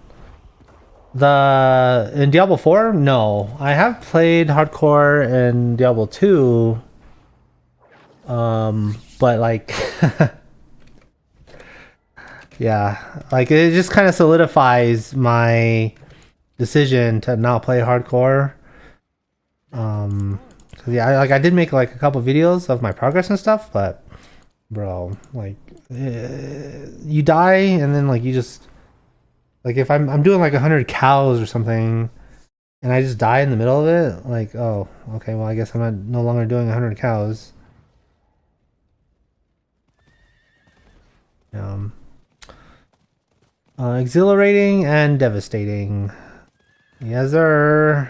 Yeah, but I think like in a game like World of Warcraft, it's much better because the like you spend so much time getting to like level 60 or doing like super other things that like would be otherwise deemed basic, and yeah, like that's it's pretty crazy because like everybody else on the server like understands the stakes and they respect the game accordingly, you know. So yeah, when you do pugs in the game, there's actually like a reasonable expectation that you know everyone knows what they're doing, partially because like the game's been out for like what 25 years or something like that, and it's WoW Classic, like the easiest version of the game there is. How long have you been doing YouTube? I started like a couple weeks before D2R came out. And I think D2R came out in like 2021, so I think this is like year 4 for me. Yeah, like yeah, and I mean at the beginning I went hard because like I had like all these ideas that I wanted to do and I was doing them, and it was great and everything. But now I'm like kind of taking it a little bit more chill. And like so like if you ever watch sort of like YouTube kind of guide channels, they basically sort of say, you know, like once you kind of learn all the basics about editing a video, uploading it, you know, and like storyboarding it and all of that stuff, you kind of have a decision to make where like after you spend that time and like you get a little bit of traction, you have a decision to make where you either go in full time and you keep improving and you keep doing that and all of that stuff, or you decide that it just stays as a hobby and you don't keep yourself to a schedule, you don't have that much discipline, you still keep your day job. And I'm like, oh yeah, everyone does YouTube to kind of go in full time because you know that's where all the money is, right? But I think I've kind of made the decision that I'm probably going to keep YouTube casual. But I mean, I guess there is a chance that my stuff will blow up, but I would have to really think about like what my strategy would be and take it a lot more seriously than I am now. Because yeah, like all I do is like make like every season I make like the same 4 videos or 5 videos, which is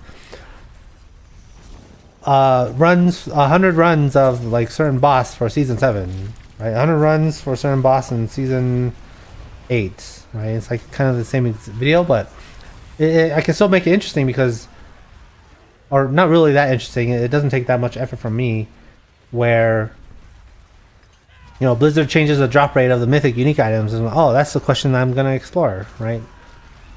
So yeah, but yeah, if there's something like I feel strongly about, like I'll do like the scripting and all of that, because like at the very beginning, I was like, okay, yeah, I have all these ideas that I want to like talk about, and I made them, and they did well, and then I was like, yeah, two videos a week is what I want to do, because like I need to learn about like thumbnails and do all of that stuff, and yeah, like now I'd be lucky to do one video a week, because of how casually I'm taking it, you know. But yeah, like if I put more efforts into scripting and all of that, and not necessarily do effectively what are highlight videos, then yeah, I'll put out more content and try and grow my subscribers. But that's where I'm at, right? I've made this decision, like, okay, I need to prioritize my sanity and my happiness and not go like full in, you know. So yeah, I just make videos on stuff that I'm interested in. If I don't keep an upload schedule, I'm totally fine with that. Blah blah blah. But yeah, like I don't know. I've read a lot, and you know, I've heard a few things. One of them being like, oh, you know, an overnight success isn't really overnight, because there's like a whole bunch of work that has been kind of put in up to that point, and then when you get your viral moments, right, like that's when you can sustain it. So because apparently like a lot of people get their viral moments, but they can't sustain it because they're not experienced enough as a content creator. And I think like that's kind of what happened to me. I had like a video, I think it was like my 7th video or something. It was about like magic finding in Diablo 2, and it hit like 95,000 views or 92,000 views or something like that. I'm like, damn, this is a viral video, especially for a new channel like mine where I don't have any subscribers, no nothing. Right? And then like I streamed a little bit afterwards, and I got like something like 80, 70 viewers or something. I was like, oh, like no, I can do this. Like YouTube is easy. What's going on? Why didn't I do this earlier? Right? But I was like putting in a lot of effort on just about everything. But I wasn't experienced enough as a content creator to keep that sustainable. So that's why I don't have any viewers now. But you know, no, that's okay. Like I mean, I've upgraded my whole setup. You know, like my microphone, my streaming setup. You know, with doing all the latest quality stuff. Because yeah, like in terms of like technical quality, my videos now are much higher quality than they were back then. But it's not really the equipment or the techniques that get you the views. It's 100% the idea and executing on the idea. And like, I think it was like year 3. I was like, okay, this is the year of the ideas, right? Like, I need to have a reliable way of keeping the ideas coming and coming, you know. But that's the part I struggle most with, is developing that, like the muscle that keeps good ideas.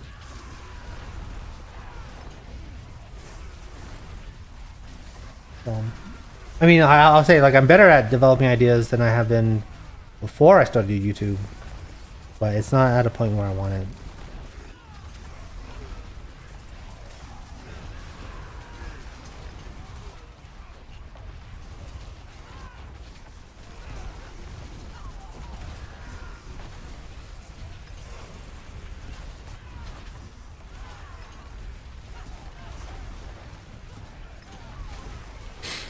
Yeah. But on the plus side, you know, I've learned how to use Photoshop.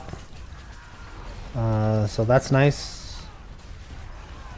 For the thumbnails. And then video editing, learning how to do video editing is nice too.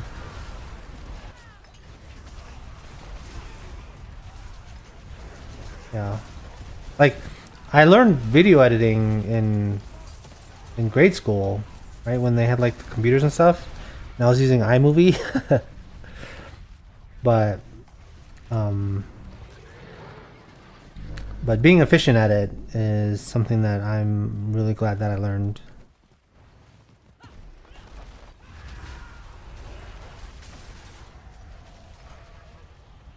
Oh, right here. Okay. Yeah. So, yeah, I just rambled on and on about my YouTube experience. But if you have any questions, just let me know. I can explain it.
Alright, let's see here. Need to go there.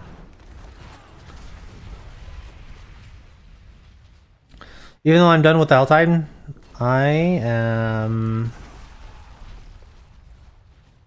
gonna wait for the hellborn to pop out. Get that baneful heart.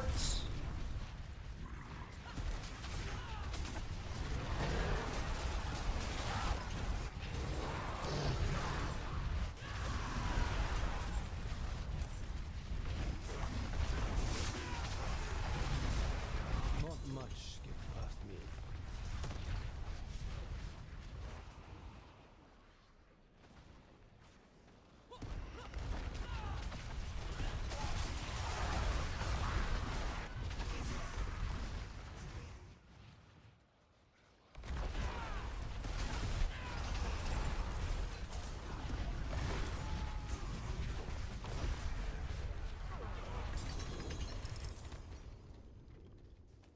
Oh damn, that's 6 living steel?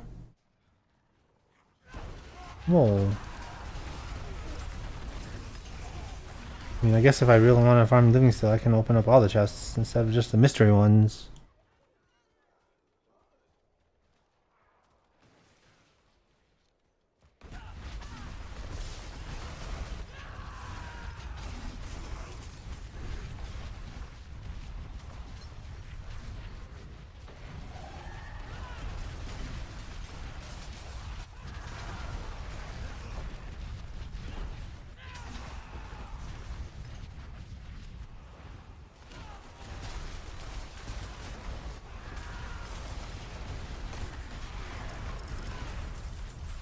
Wait.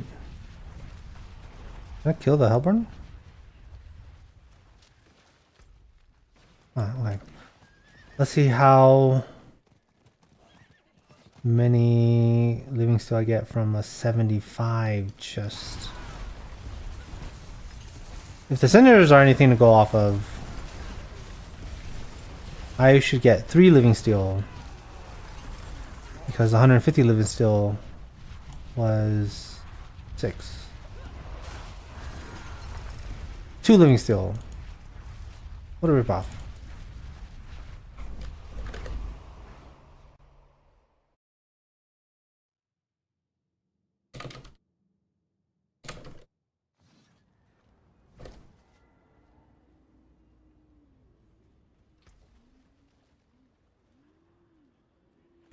How can I help?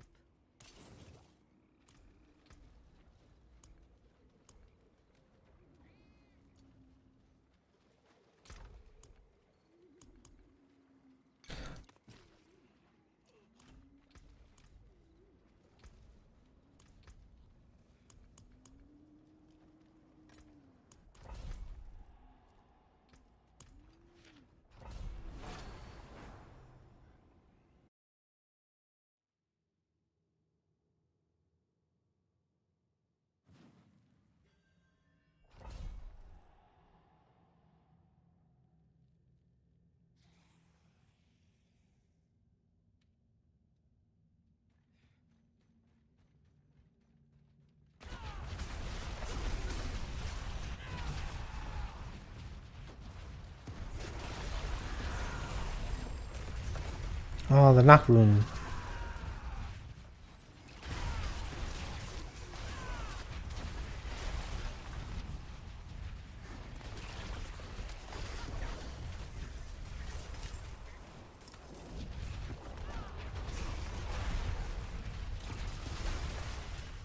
Oh, 6 living steel, baby! Yes.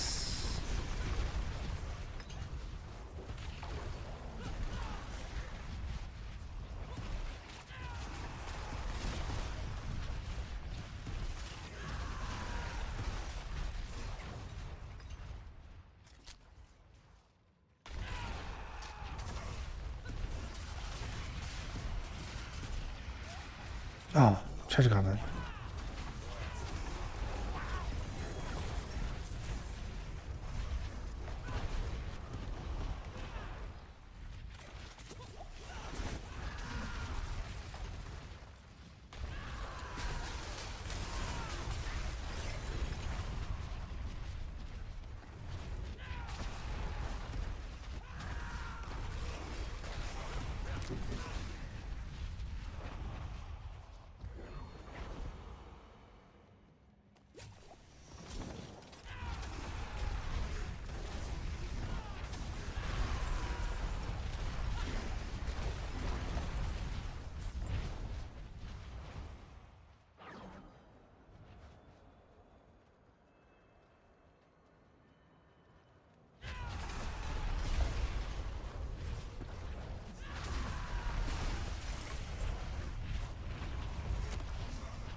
Oh no.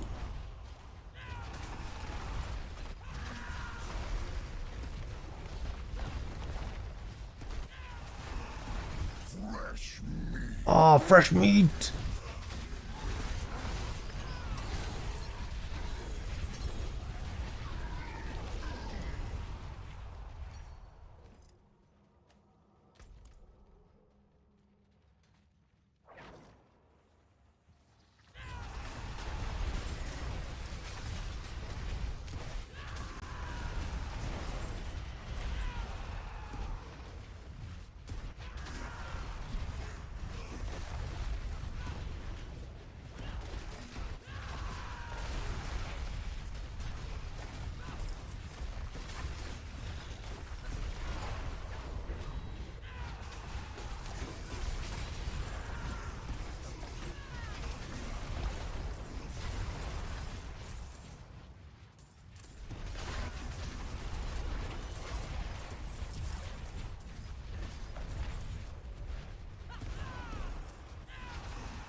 How can I help?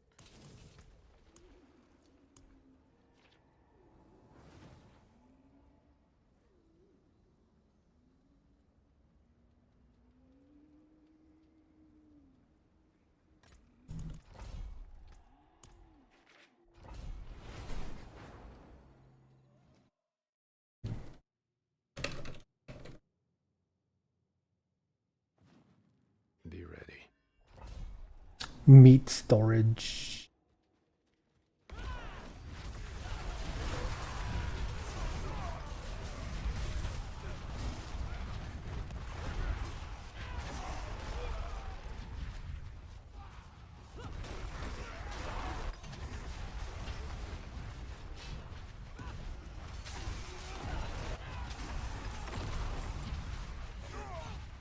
My savior. Bless you. Oh, 5 prisoners. Wouldn't have made it without you.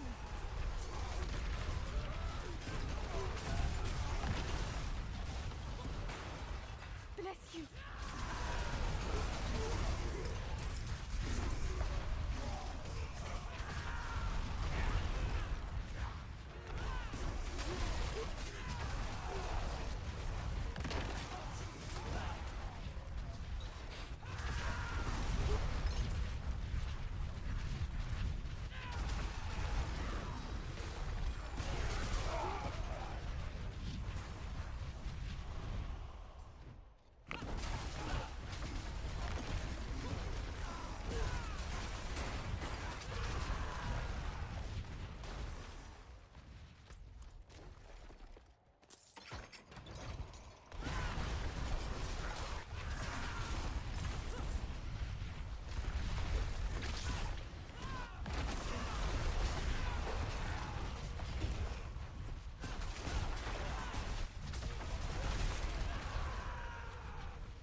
I've only gotten 1 corpse file so far? What?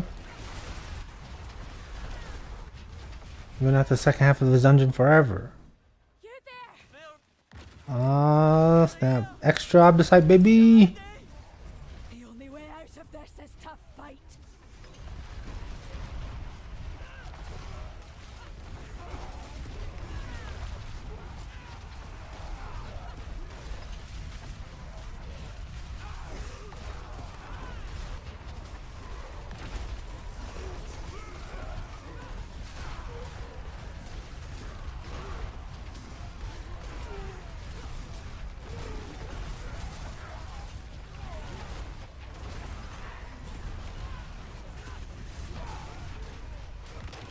I think we have a chance.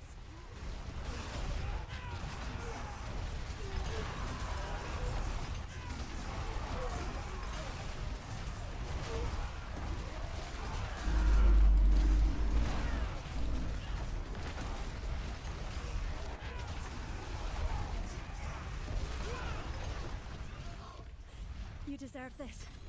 Never seen anyone fight like you. I've never seen anyone fight like you.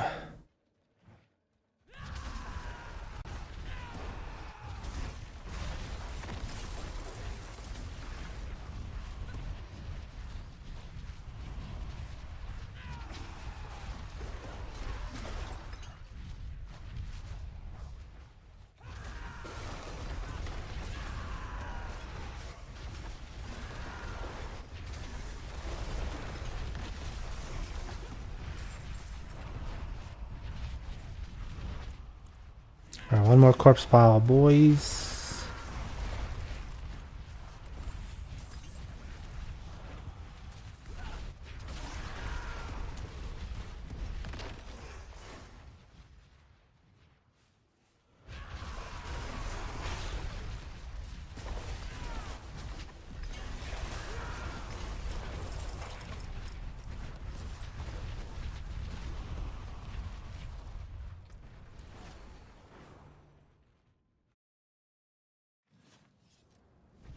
Hmm.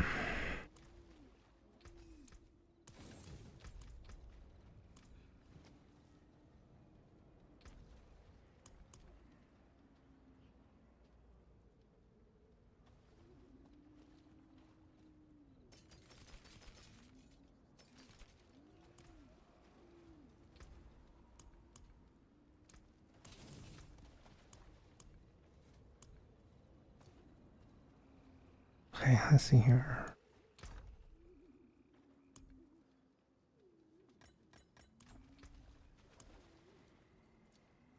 You know, actually, I should probably do 100, or sorry, not 100, but like, I should do Undercity runs to see how many, if the maps are good.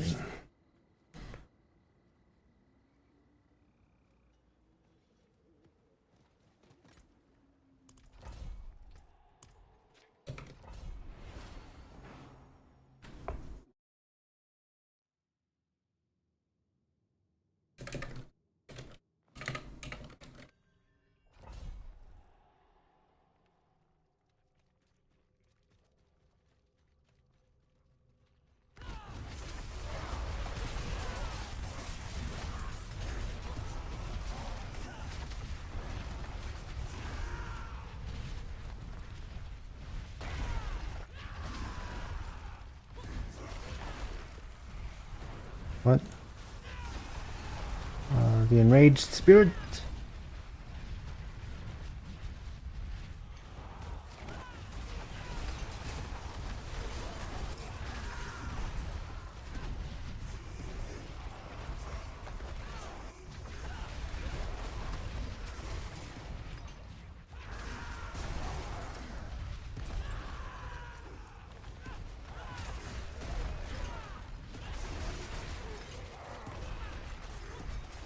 I find things, even if they don't want to be found.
Oh my god.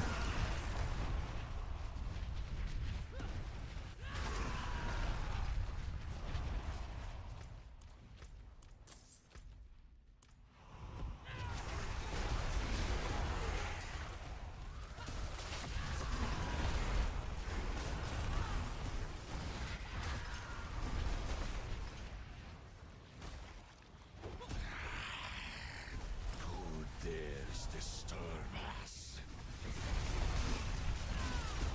Who dares disturb us?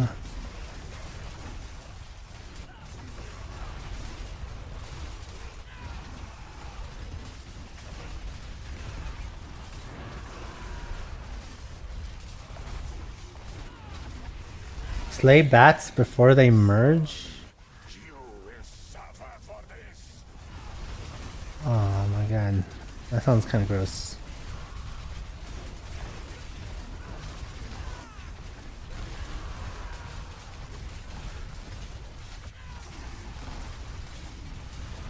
Enough! I will be your end. Hmm? Huh. I guess so much for that.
Oh, travel to the ghastly depths. Oh.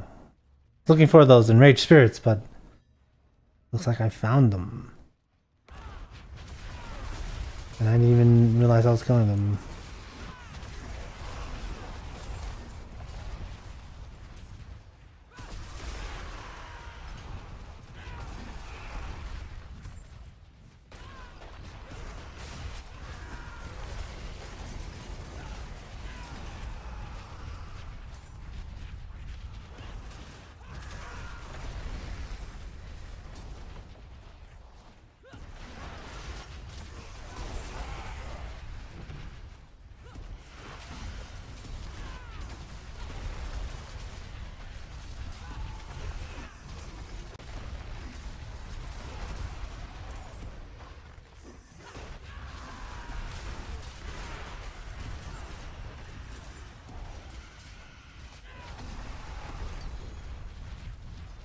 You there!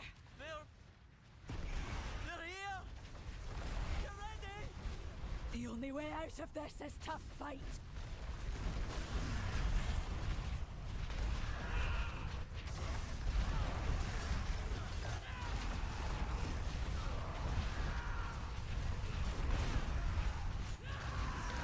Why am I draining my mana so fast? What's happening? Or my rage?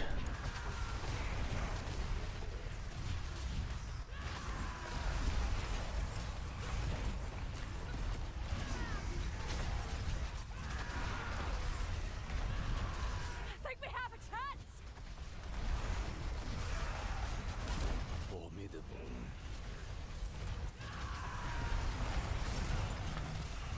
Am I using like a weapon that I...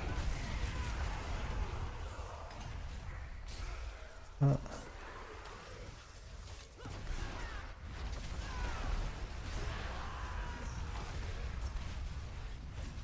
Here.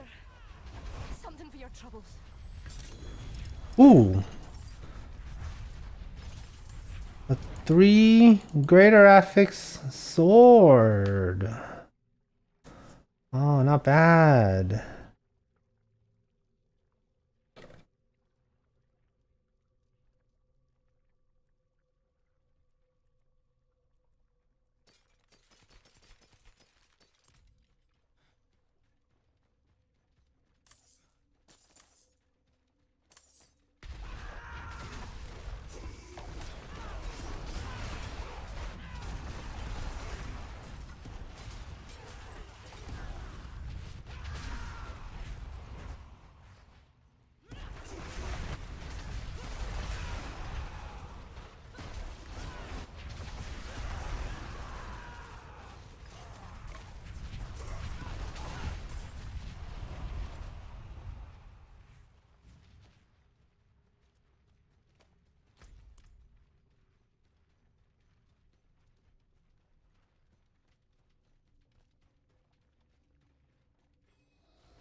Hmm.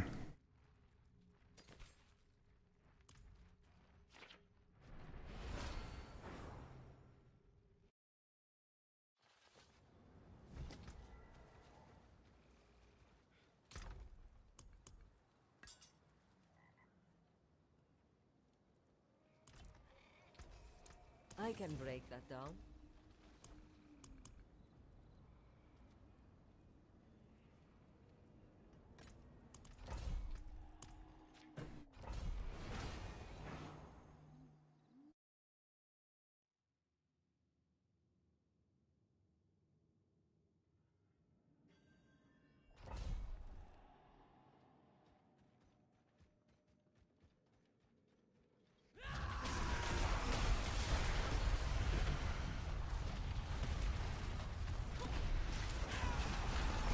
Alright, destroy the idol of the overseer and the seaborn goddess.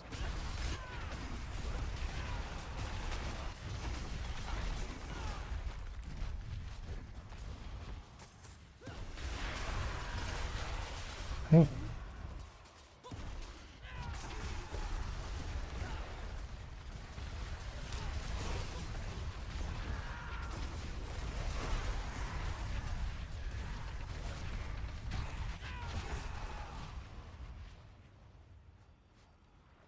Wait, does this dungeon suck? Seems like it does.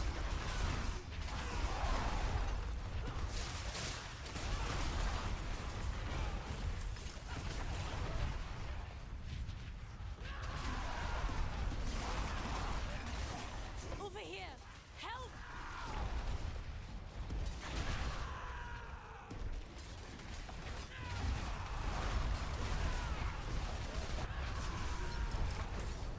Okay, yeah, this dungeon super sucks.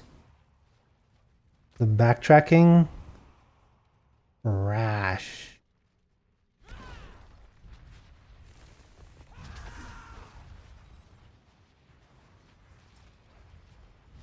Like, wow. Actually, I'm not even gonna do this one.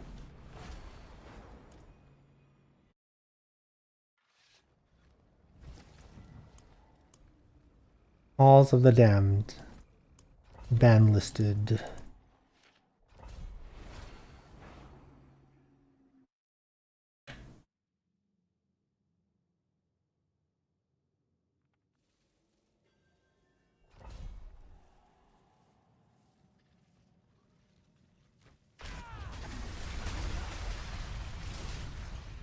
No, no, no!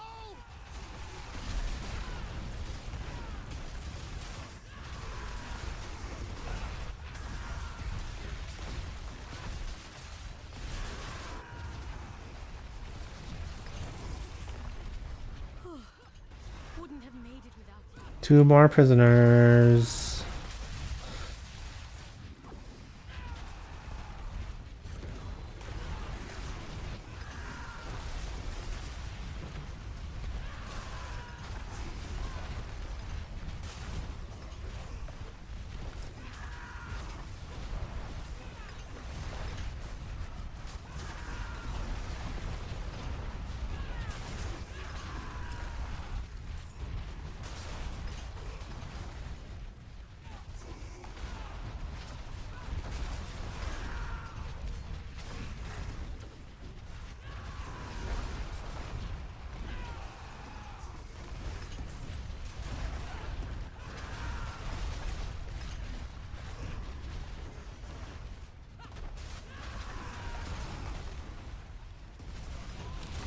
Traveling around in a circle.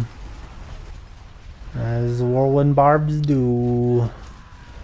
Dooby doo.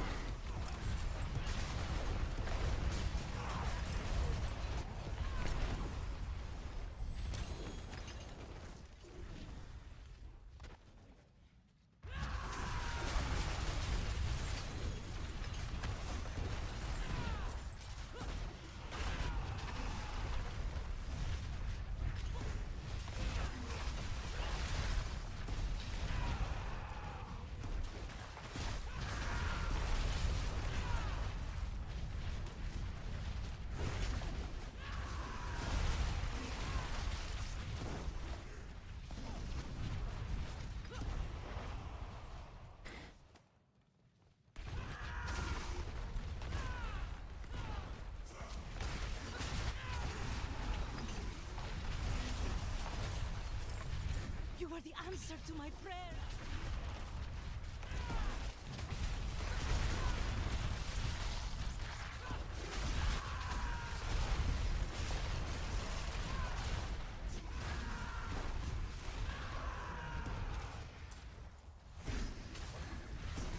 It's what I do.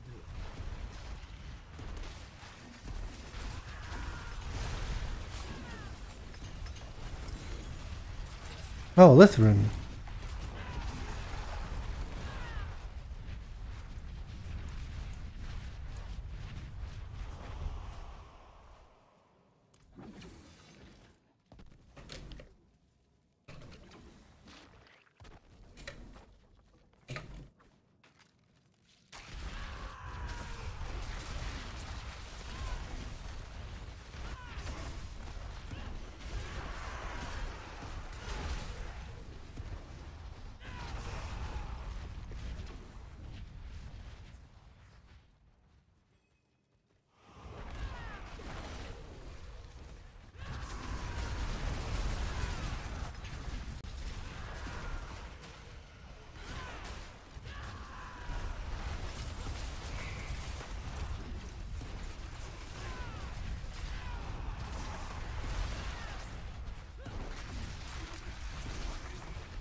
Come back if you need the forge.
One more skeletal construct.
Alright, I think this is the last Nightmare Dungeon. And then I'm gonna call it a stream.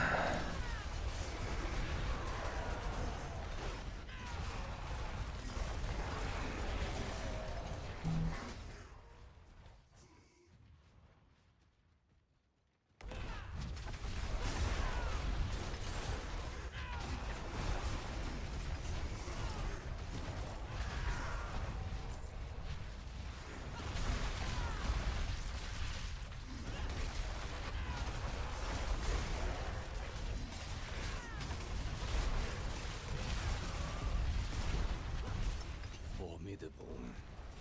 Formidable.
217.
Oh, there's still fears. Ah, yes.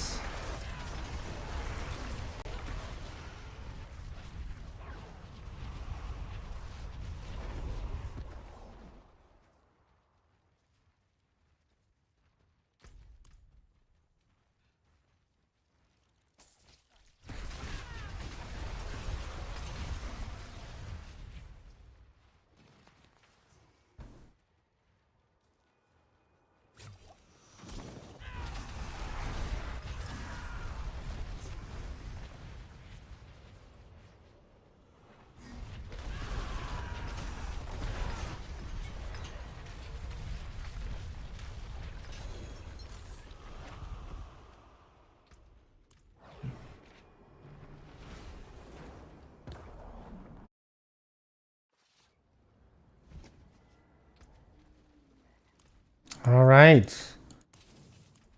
That's it for me. Thanks for chilling. I'll see you guys later. Peace.